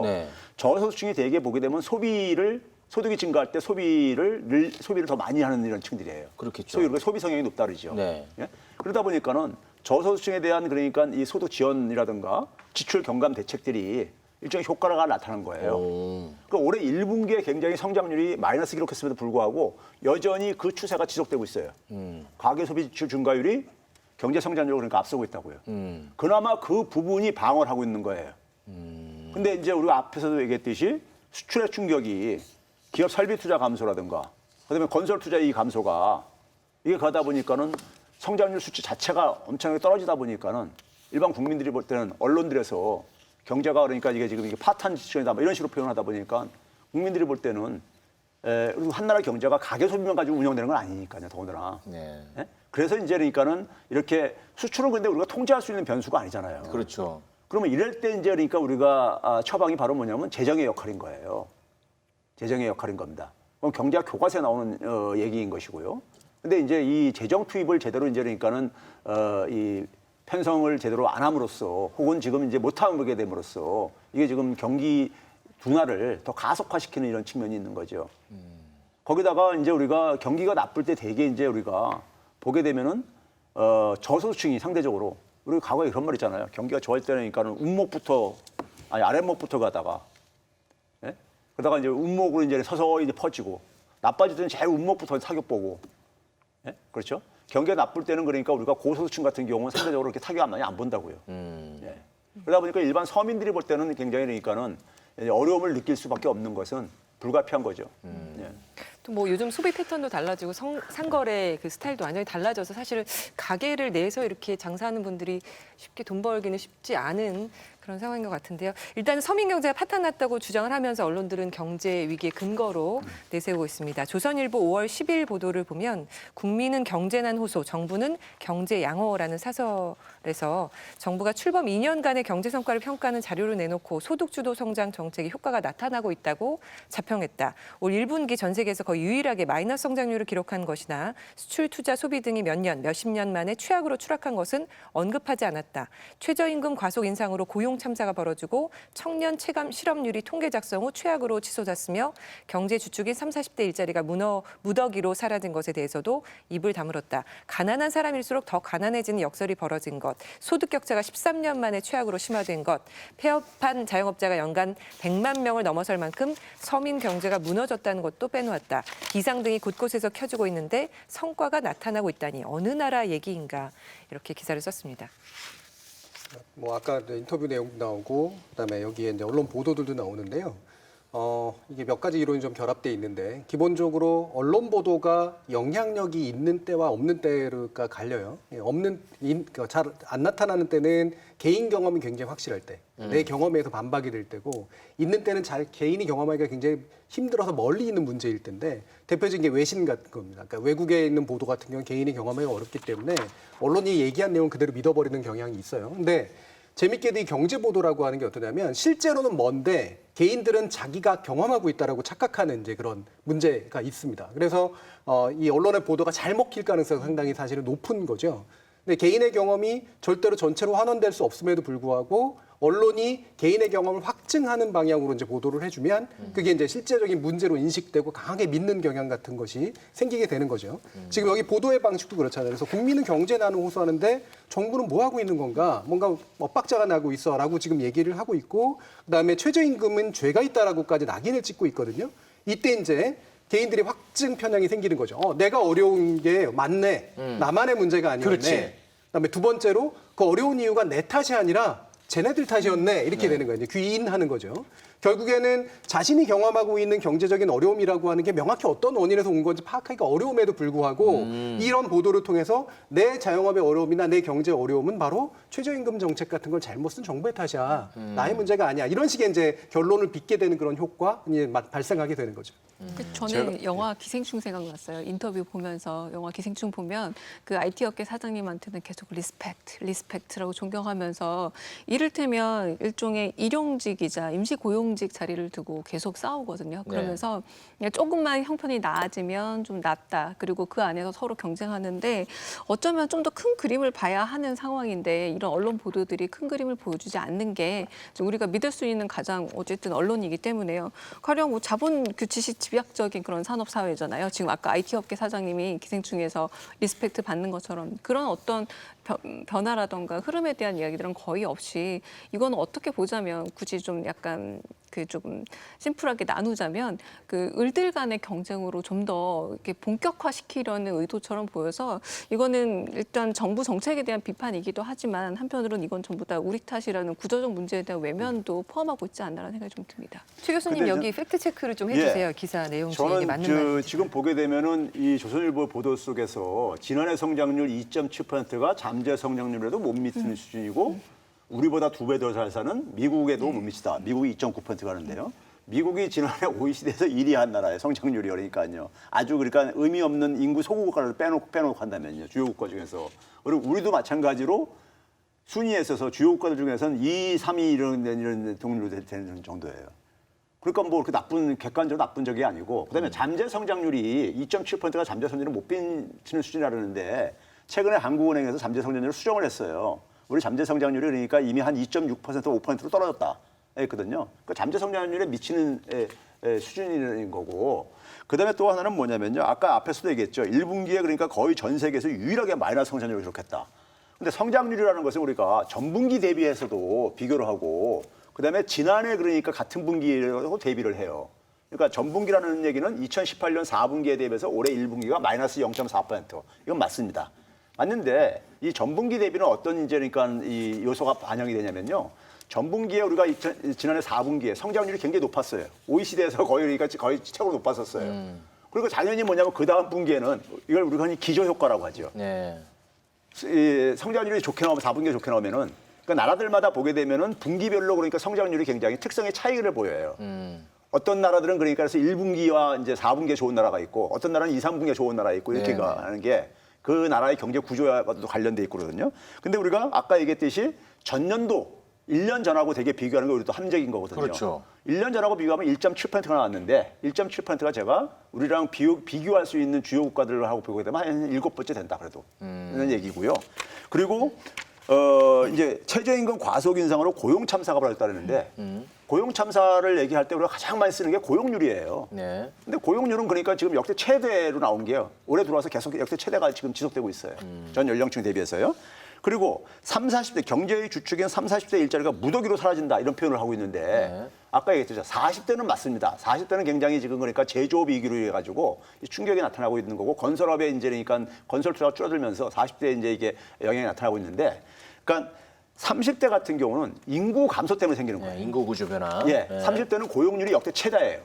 그러니까 이건 그러니까 인구가 줄어들게 되면은 일자리도 줄어들 수밖에 없는 거다 이거예요. 그러면 인구 대비해서 봐야 되는 거죠. 소득 격차가 13년 만에 최악이다 이렇게 됐다 그러잖아요. 네. 소득 격차를 얘기할 때 되게 하위 20%하고 상위 20%를 많이 비교를 해요. 이 격차가 몇 배냐 하는데 이거는 앞으로도 계속 특별한 대책이 없는 한 최악이 될 수밖에 없는 게 아까 제가 그랬죠. 하위 20%는 평균 가구주 연령이 60대가 넘어요. 63.3세 올해 1분기 기준으로요. 그럼 60대 가구는 기본적으로 굉장히 빈곤할 수밖에 없어요. 젊었을 때 자산을 많이 축적하지 않은 이상에는요. 그렇죠? 근데 60대가 지금 굉장히 빠르게 인구가 증가하고 있다 이거예요. 네. 그러면 60대에 대한 그러니까는 이 복지 강화라든가 이게 없는 한에 있어서는 하위 20% 소득이 후퇴를 하다 보니까는 상위 20%가 소득이 많이 안 오르더라도 이 격차는 벌어질 수밖에 없는 거예요. 그렇죠? 그러니까 이건 인구 구조 변화가 이 소득 격차 확대에는 기본적으로 지난해까지는 하위 20%에 그러니까 평균 가구주 연령이 50대였었어요. 근데 지금 이게 60대로 바뀌고 앞으로도 그러니까 평균 가구주 연령은 더 올라갈 수밖에 없어요. 60대 인구가 계속 증가하고 있기 때문에 빠르게. 네, 그거는 좀 정책적으로 좀 바로 잡아야겠네요, 근데. 그렇죠. 그래서 이제 이런 부분들은 이제 그러니까 우리가 흔히 말해서 그래서 문재인 정부에서 기초연금을 30만 원으로 인상한 것도 바로 이제 이런 부분을 고려를 하고 있는 것들이죠. 네. 여기 폐업한 자영업자가 연간 100만 명을 넘어설 만큼 서민경제가 무너졌다. 이건 어떻습니까? 그러니까 이 자영업의 폐업은요. 제가 앞에서도 얘기했듯이 한 15년 이상 진행됐던 거예요. 그러니까 이 자영업이 사실은 그러니까 우리가 최근에 들어와 가지고 그러니까 우리가 좀 이제 아까 얘기했듯이 고용원이 없는 자영업자들이 최저임금 인상으로 줄어드는 측면이 있거든요. 근데 이거는 굉장히 바람직한 측면인 거예요. 왜 그러냐면 자영업의 어려움이 과당 경쟁에서 생기는 부분인데 자영업자들이 그러니까 최저임금 인상으로 인해 가지고 고용원이 없는 영세 자영업자들이 일부가 임금 근로자로 전환을 하게 되면은 자영업 생태계도 그러니까 좀 건강해지는 거죠. 네. 과당 경쟁이 좀 이제 그러니까 압박이 줄어드니까요.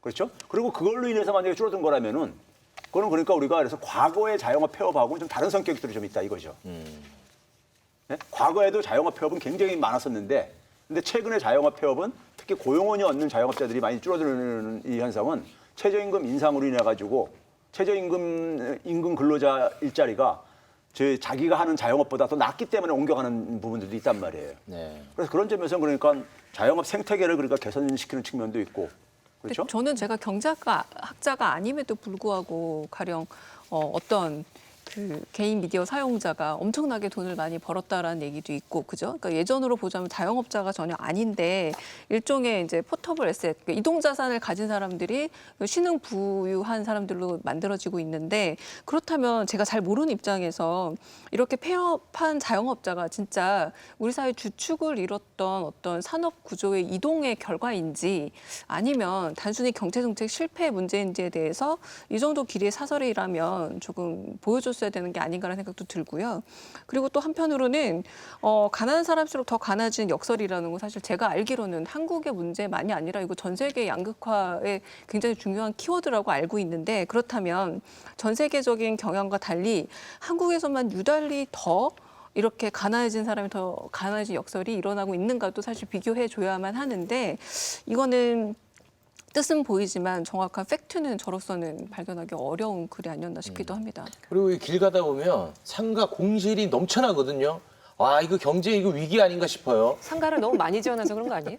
임대물이 너무 비싼 건 아닌가요? 그거 어떻게 하실래요? 네. 그러니까 지금 자영업자의 우리가 네. 어려움을 얘기를 할 때 네. 자영업의 그 어려움이 그러니까 기본적으로 과당 경쟁뿐만 아니라 높은 임대료라든가 여러 가지 요인들이 있단 말이에요. 임대료? 그렇죠? 그러니까 자영업자의 어려움을 가중시키는 요인들은 여러 가지 요인들이 있다 이거예요. 근데 그게 최저임금만은 아니라 이거예요. 인건비 부분만은 아니라 이거예요. 오히려 그러니까는 임대료에 그러니까 과중한 부담 이런 것들도 굉장히 우리가 중요한 요인이고 그런데 그리고 이 가계 소비가 그러니까는 가계 소비가 많이 늘어야 되는 거고 그다음에 이제 가계들의 소비의 패턴도 달라지고 있고 그러잖아요. 네? 이제 그런 여러 가지 복합적인 요인들이 그러니까 작용을 하는 거란 말이에요. 작용하는 건데 아까 이제 그러니까 가난한 사람이 더 어려워진다는 이 부분이 아까 이제 소득 격차 가지고 얘기를 하는 건데요. 그러면 우리가 그래서 60대 이상들이 젊은 사람들처럼 정상적으로 그러니까 경제 활동 어려운 연령층들이란 말이에요. 그럼 이 부분들을 해결하려면 복지를 강화를 해야 돼요. 그러니까 이 하위 20%들의 그러니까는 소득을 좀 개선시켜 주려면요. 근데 그렇게 하려면 결국 증세를 해야 되거든요. 그렇죠? 복지 강화하려면 재원이 필요한데. 네. 근데 그런 건 또 반대한다고요. 아. 보수 언론들이요. 운동한대요. 예.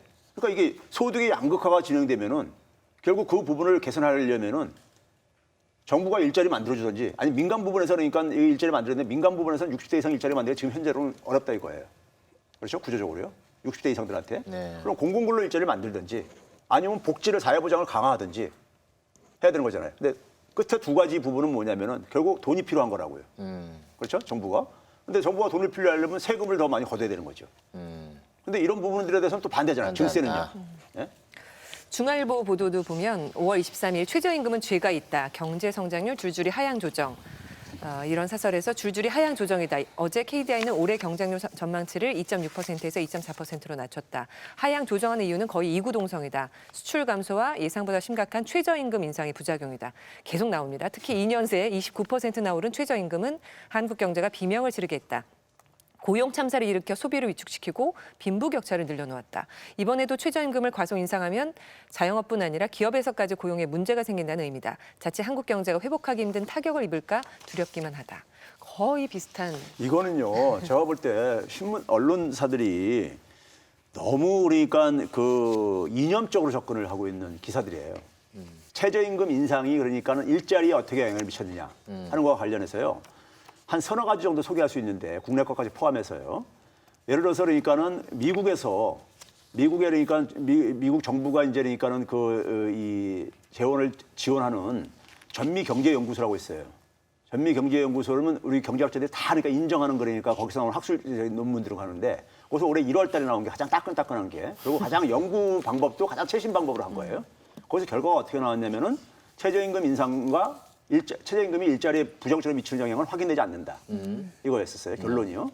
그리고 마찬가지로 이제 그러니까는 캘리포니아 버클리 대학에서도 마찬가지로 거기는 이제 그러니까 최저임금을 인상을 급격하게 했었던 6개 정도 시혜를 대상했는데 네. 거기도 마찬가지로 관계가 없다. 그래요? 그리고 영국에서요. 영국이 최저임금 도입한 지 20주년이 됐습니다. 1999년에 도입했어요. 지금 이번에 당선된 보리스가 저 최저임금 폐지를 주장하는 이런 정치인으로 알려지고 있는데 20주년 되면서 20주년 평가를 했어요. 최저임금 인상이 어떻게 영향을 미쳤는가. 여기도 관계가 없다. 나왔고요. 일자리에 부정적으로 영향을 미친다는 것이 확인되지 않는다. 이건 영국 정부에서 이거는 위원회 구성에서 만든 거죠. 공신력이 있는 거죠. 그다음에 우리나라에서 경희대학교 김태훈 교수가 노동연구원에 저걸 받아가지고 연구를 한 게 있습니다. 우리나라에도 지난 2년간의 최저임금 급격한 인상이 일자리에 부정적으로 영향을 미치지 않았다. 이게 나온단 말이에요. 왜 그러냐면 최저임금 인상으로 그러니까 우리가 일자리에 부정적으로 영향을 미치는 업종들도 있지만은 최저임금 인상으로 일자리가 증가하는 측면도 있어요.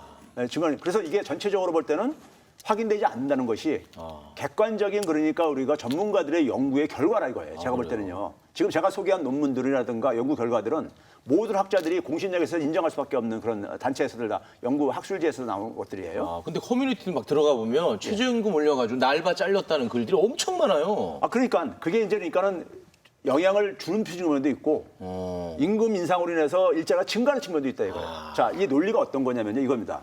임금이 인상되면은 주류 경제학에서는 고용주가 그러니까 인건비가 증가하니까는 일자리를 줄일 것이다. 고용을 줄일 것이다. 이런 측면 하나가 있고요. 또 한 측면은 뭐냐면은 정반대의 얘기입니다. 임금이 인상되게 되면은 사람들이 소득이 증가하기 때문에 소비가 증가한다 이거예요. 그럼 기업들이 그러니까는 지금 어려움은 경기 불황기의 어려움은요. 자기가 물건을 만들어도 안 팔리는 거예요. 그렇죠? 버는 돈이 없기 때문에 그렇죠. 고용이 그러면 이게 이제 힘들다. 그러니까 임금이 증가해서 소득이 증가하면은 수요가 증가한다 이거예요. 네. 그러면 기업들이 그러니까 더 많이 생산을 하거나 투자를 할 수 있는 측면이 있다 이거예요. 그러니까 이론적으로도 두 가지 측면이 다 있는 거예요.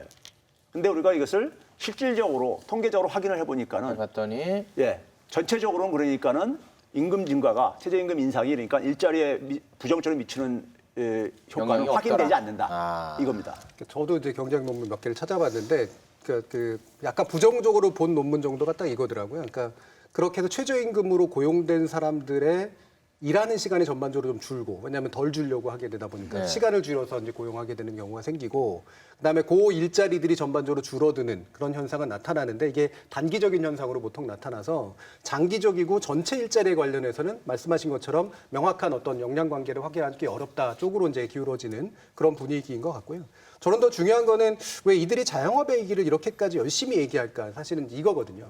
왜냐하면 제가 아는 한 현재 보수적인 태도를 가지고 있는 분들이나 정치 세력이나 언론들은 기본적으로 대기업 대자본 중심의 접근법을 가지고 있기 때문에 이 중소업체나 영세자영업자에 대해서 사실은 그다지 정책적 관심을 기울이지 않는 그룹에 좀 속해요.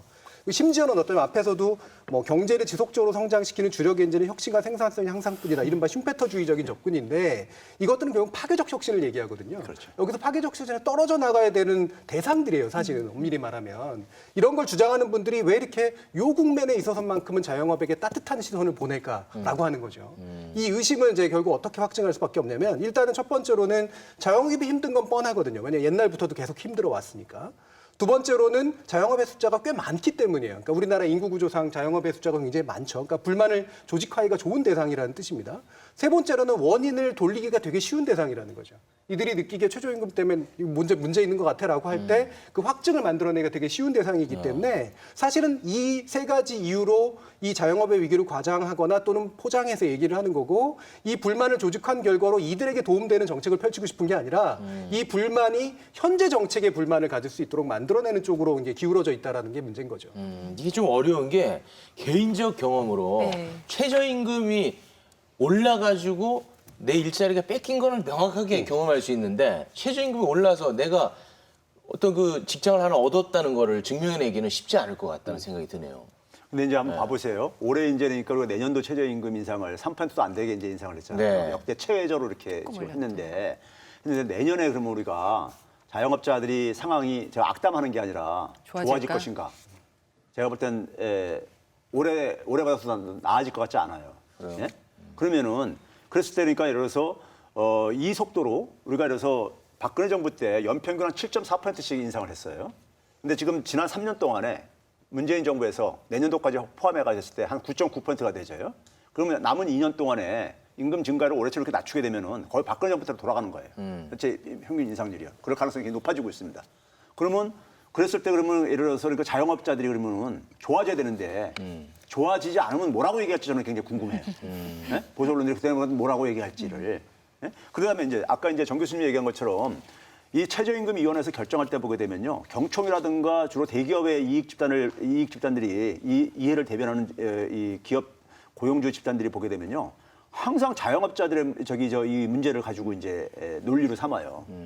근데 자영업자의 어려움 중에 하나가 뭐냐면은 대기업들의 행포가 많이 관련돼 있거든요. 중소기업들의 어려움이라든가. 근데 그런 부분을 평상시에 그럼 그렇게 애정 어린 저걸 시각을 갖고 있으면은 평상시에 그러니까 이런 하청 구조라든가 이런 부분을 개선을 좀 해주면은 그럴 게 아니겠어요. 그러네. 네? 근데 그런 부분은 전혀 그러니까 외면하고 있다가 갑자기 그러니까 임금 인상할 때는 그러니까 온갖 자영업자들을 그러니까 이렇게 이용해먹네. 자기들이 그러니까 이렇게 생각하는 것처럼 이런 모습을 보인다 이거죠. 그러네. 자영업자들의 절규를 담은 보도, 문화일보가 기획보도를 내놨는데요. 뭐 옛날에도 보던 스타일의 기사입니다. 네. 문화일보 7월 12일자 40년 장사 올해가 최악. 빚만 늘어 다시 촛불 들고 싶어. 이 문재인 정부를 굉장히 공격하는 스타일의 제목을 뽑았는데요. 서울 전통시장 상인들의 목소리를 이렇게 전했습니다. 서울 전통시장 12곳에서 만난 상인 100명 중 90명이 문재인 정부 들어 먹고 살기 어려워졌다. 문재인 정부가 소득주도 성장 정책과 나타나고 있다며 경기 침체의 최대 원인으로 지목되는 이 정책을 고수하는 가운데 우리 경제의 토대이자 가장 약한 고리인 자영업자들이 신음하고 있는 것으로 풀이된다. 광장시장에서 만난 김영신 씨는 요즘 시장이 참 엉망이다며 소주성인지 뭔지 한다고 영세업자들 다 죽어나고 있다고 목소리를 높였다. 경동시장에서 건어물을 파는 김모 씨도 주 52시간 제도인가 뭔가 한 이유로 시장에 사람이 없다며 소비 덜하고 다들 집에만 있으니까 우리 같은 사람들은 입에 풀칠하기도 어렵다고 말했다. 가락시장에서 수산물을 파는 주인숙 씨는 문재인 정부가 잘할 줄 알았는데 상인들은 요즘 실망이 크다며 빚만 늘어나 광화문 광장에 다시 나가고 싶다는 생각이 절로 든다라고 말했다라고 기사에 적었습니다. 아, 이거 보니까 그 교수님이 지적하신 부분이 여기 다 녹아 있네. 힘든 건 맞는데 이거에 대한 분석을 그 언론에서 들은 걸로 이렇게 딱 대체해버리죠. 예. 소주성이라는 말 어디서 들었겠어요? 아. 그러니까 이 만들어낸 말이죠. 소주성이라는 말 자체가 일종의 저는 멸칭으로 좀 받아들여져요. 소득주도 성장이라는 이 말이 엄연하게 있음에도 불구하고 약간 정체불명의 소주성이라는 말을 쓰면서 이 굉장히 좀 희화화되는 측면이 없지 않아 있고요. 지금 여기 문화일보에서 지금 인터뷰한 대상들을 보자면 정말 좀 죄송하게도 광장시장, 경동시장처럼 지금 산업화 구조가 좀 변해가면서 어쩔 수 없이 조금은 좀 약간의 피해를 볼 수밖에 없는 힘드실 수밖에 없는 자영업자들을 일부러 찾아가서 인터뷰했다는 건 이런 걸 가지고 선택적 왜곡이라고 하는 거죠. 그러니까 다른 분들 만약에 다른 분들 인터뷰해서 얼마나 지금 굉장히 잘 벌고 있는가에 대한 인터뷰도 충분히 실을 수 있었다는 얘기예요. 그 얘기는. 그래서 이건 선택적 왜곡으로 통해서 결국은 이날이 언제였냐면요. 7월 12일이었고 결국 최저임금이 결정된 날이었거든요. 그러니까 미리 준비한 기사라는 의미가 되겠죠. 그래서 최저임금 관련 소식을 집중적으로 전하면서 거기에 선택적 왜곡으로 모아놓은 일종의 좀 편견이 많을 수밖에 없는 그런 어떤 인터뷰 대상들을 정했다라고 할 수 있겠는데 글쎄요. 이게 최저임금 존폐 문제를 이야기하기에 적합한 인터뷰 대상들이었는지 일단 의문이 좀 들고요.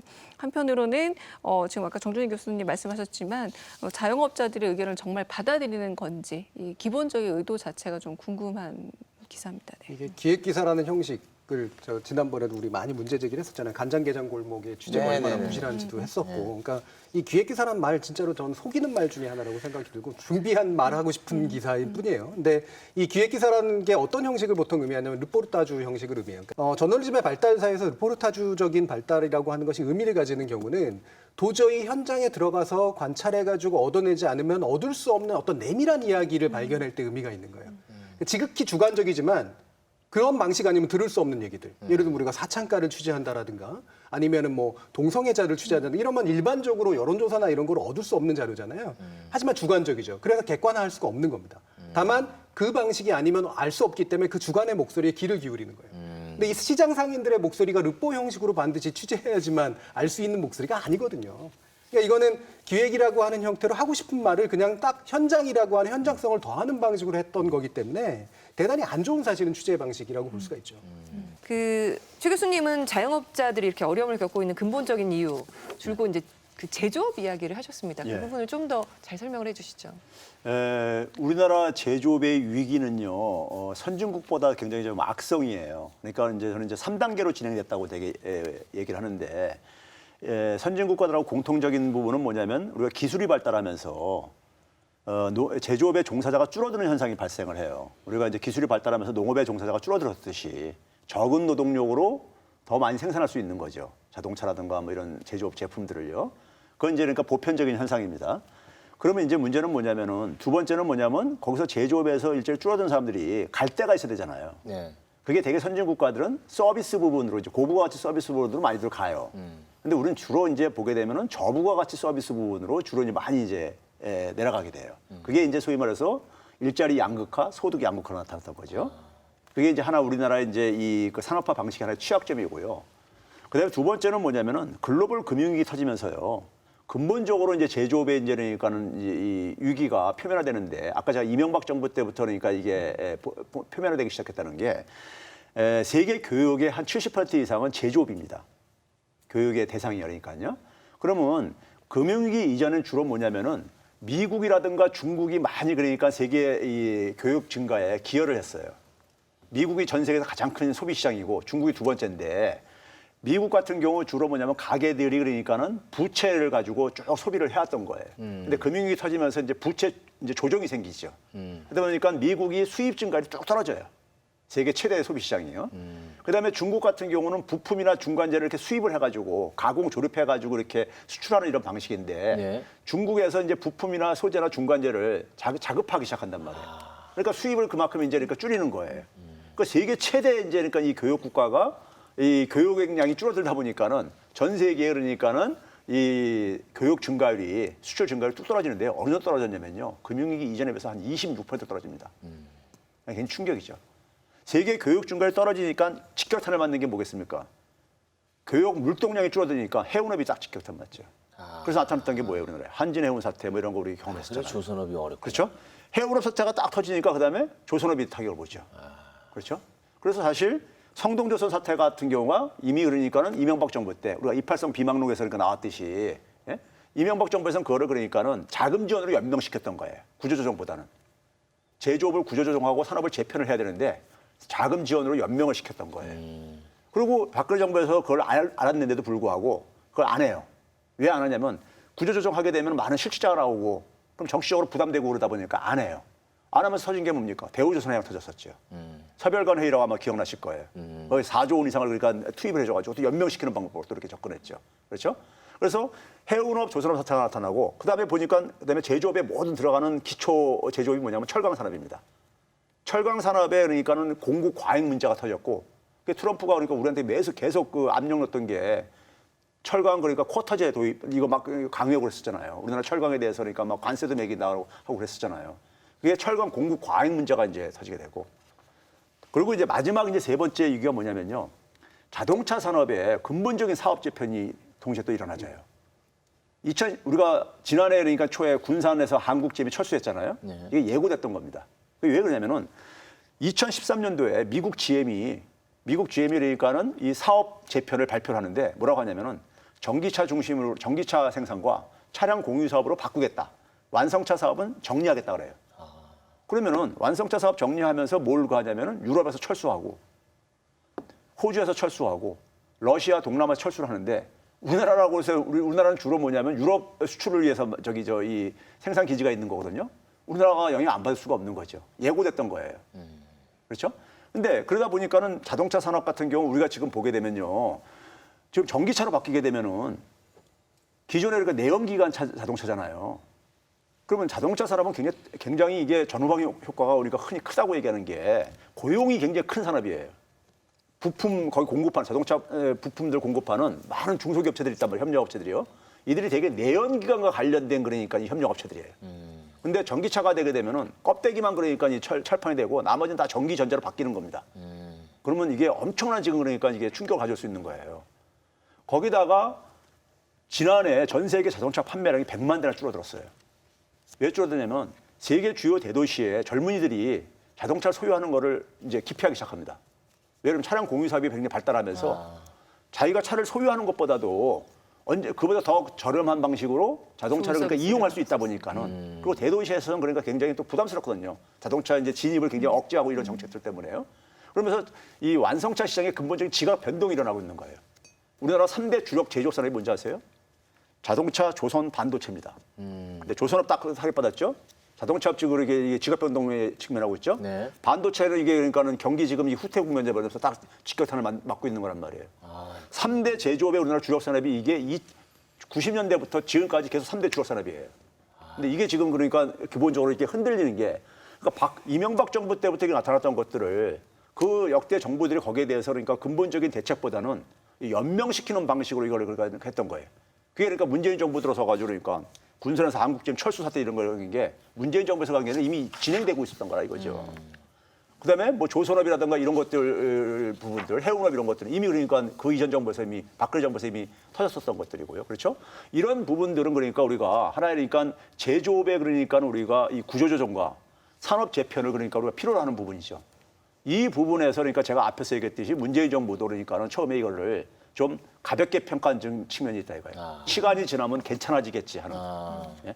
그러다가 이제 그러니까는 이게 진행되는 걸 보고서는 이건 상당히 구조적인 측면이 있구나 해서 지금 이제 산업 정책을 이제 본격적으로 지금 이제 그러니까는 그 제대로 접근을 해야 되겠다는 이런 생각들을 가지고 지금 준비를 하고 있는 걸로 알고 있습니다. 네. 마지막으로 이렇게 잘못된 경제 뉴스, 지금 틀에 박힌 스타일에 똑같은 것만 지적하고 있는 이런 경제 보도들, 위기 요인을 잘못 지적하는 이런 보도들이 계속된다면은 어떤 문제가 생길 수 있을지. 결국은 우리가 이게 지금 우리가 경기 하강 국면 속에서 그나마 버팀목이 되고 있는 게 민간 소비 부분이에요. 정부 지금 그러니까 재정 역할을 해야 되는데 이거를 그러니까 지금 못하게 어쨌든 간에 지금 발목을 잡고 있는 상황 속에서 그러면 결국 뭐냐면 민간 부분들도 자기가 그러니까 소비할 여력이 있는 사람들조차도 굉장히 방어적으로 그러니까 변할 수밖에 없어요. 불안 심리가 잠깐만 확산되고 그러면요. 우리가 경제는 심리라는 말이 우리가 있듯이 가계의 심리가 그러니까 굉장히 그러니까 이제 냉각되게 되면 이제 가계 소비 심리도 가계 소비까지만 줄어들게 되면은 부정적으로 영향을 미치게 되면은 재정을 투입할 수 없는 상황 속에서 결국 경제 성장률은 더 하락할 수밖에 없죠. 저는 그걸 굉장히 그러니까는 그런 결과를 지금 그러니까 재정의 역할을 강화하는 것을 반대하는 진영에서 그걸 굉장히 의도적으로 기대하고 있다고도 생각이 들어요. 그러니까 어떻게 보게 되면 민생보다는 자신들의 정파적인 이익이라든가 이런 걸 가지고 정치가 사실은 그러니까 국민들에게 어쨌든 간에 희망을 주고 국민들의 진짜 말로만 민생을 걱정하지 말고 실제로 그러니까 민생에 도움되는 정치를 해야 되는데 그러면 예를 들어서 이런 겁니다. 야당한테 제가 그런 얘기했습니다. 방송이나 언론에 인터뷰하면서 야당이 오히려 정부한테 지금 경기가 굉장히 안 좋다고 야당들도 얘기하고 있잖아요. 그러면 지금 정부가 편성한 추경 규모가 너무 작다. 더 그러니까 공격적으로 더 편성을 해야 된다. 이렇게 얘기를 해야 되고 그래야지만이 진짜 민생을 걱정하는 그다음에 이제 수권 정당의 모습도 보여줄 수 있잖아요. 책임 있는요. 거기다가 뭐냐면 오히려 추경을 편성할 때 그러면 그다음에 뭘 가지고 경쟁을 해야 되냐면은 어디다가 돈을 쓰는 게 가장 효과가 있겠느냐. 여기에 대한 아이디어를 가지고 경쟁을 해달라 이거예요. 그러니까 이거를 그러니까 이게 잠깐 막으려고만 하지 말고. 정치는 뭐 그렇다 치더라도 언론까지 그런 식으로 동조해서는 안 된다. 언론들도 그러니까 우리가 이 정파적인 이익에 기본적으로 결합되어 있다 보니까는 예? 자신들이 그러니까 어떤 정파가 그러니까 그래서 정권을 잡는 게 그러니까 자기들한테 도움이 될 것인가 이런 걸로 그러니까는 접근한다면은 이건 언론이 아니죠. 이건 어떤 언론이 제대로 된 모습이 아닌 것이죠. 이제 그런 점에서 저는 그 언론의 어떤 하나의 그 제대로 된 자세가 얼마나 그러니까는 이 국민들의 삶에 중요한지를 우리가 보여주고 있는 것이죠. 그 자영업 위기에 관련돼서 예전에도 보도가 참 많이 나왔었는데 지금하고는 좀 달랐던 때가 있습니다. 예. 예전 기사들을 좀 보죠. 2016년 기사들. 예, 2016년에 이런 기사들이 굉장히 많이 나왔었는데요. 이 당시에는 사뭇 이제 굉장히 그 내용이 좀 다릅니다. 그러니까 중앙일보가 2016년 12월 23일에 했던 기사를 보면 자영업의 눈물 100만 곳은 월 100만 원 못 벌어라고 얘기를 하면서 핵심적인 것으로 레드오션에 몰려 있다. 이른바 이제 포화된 시장 속에 몰려 있다라고 하는 점, 이 부분을 지적하고 있죠.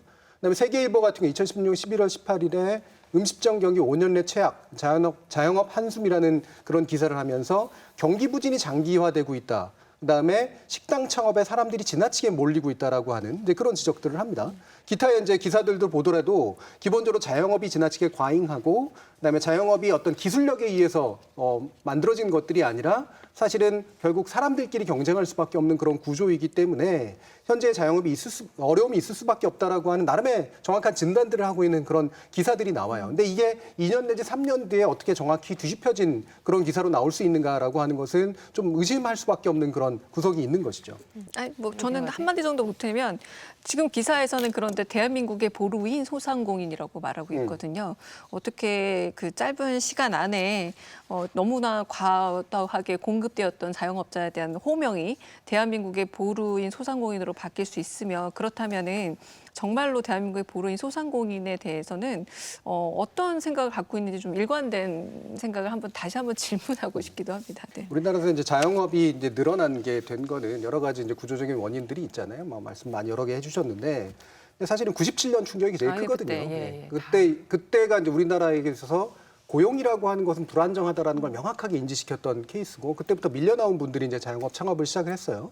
근데 이명박 정부에서는 아예 창업을 하라라고 이제 정책을 만들었었고 박근혜 정부에서는 일자리 찾아서 외국 나가라 이런 식의 얘기까지 했었던 거죠. 실제로 이제 제가 그 두 정부의 모든 책임을 몰겠다라고 하는 것이 아니라 현재 경제 구조가 바뀌는 상황에서 자영업으로 이동하는 것들이 필연적으로 나타나고 있는 이런 문제들을 이야기를 할 수밖에 없었던 거죠. 그래서 2016년 당시에는 이것이 실질적으로 정부가 이 고용 문제를 제대로 해결하지 못한 그런 상황에서 특히 대기업들이 안정적인 고용을 제공해 줄 수 없는 상태에서 이와 같은 문제들이 발생할 수밖에 없다라고 하는 걸 인식하고 있었는데 지금 달라졌단 말이에요. 그럼 지금도 똑같은 문제를 얘기하려면 한국이 마주친 저성장 구조의 문제를 짚어서 이 자영업의 문제를 어떻게 해결할 것인가라는 문제를 이야기를 해야 되는데 그렇지 않은 방식으로 가고 있다는 거죠.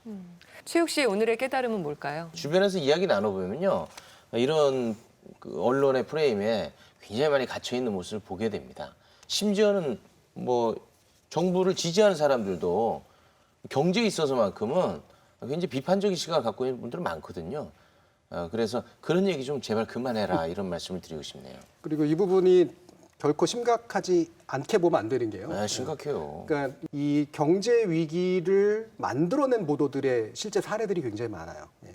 경제 위기를 못 막은 보도들도 물론 1997년에 있지만 대표적인 예가 1974년, 74년 오일 쇼크 기억하실지 모르겠는데 사실 그 오일 쇼크, 그러니까 우리 기름 다 떨어졌어, 이제 클라스 다 죽어 이랬는데 실제로 그렇게 오일 쇼크가 오지는 않았거든요. 경제 문제에 있어서. 근데 이게 케플링거 교수라는 분이 독일 매스미디어가 만든 위기라는 책에서 이제 서술했는데 이때 오일 쇼크를 과대평가해서 보도한 내용이 실질적으로 단기적으로 경제 위기를 만들어냈던 그게 구조적인 요인에 의해서가 아니라 이걸 정확하게 분석한 그런 식의 내용들도 있고요. 여러분들도 잘 아시는 영국병, 대처를 집권하게 만들어냈던 1978년, 79년 사이에 그 영국병이라는 명칭을 만들어낸 게 보수지들이 이제 만들어낸 거거든요.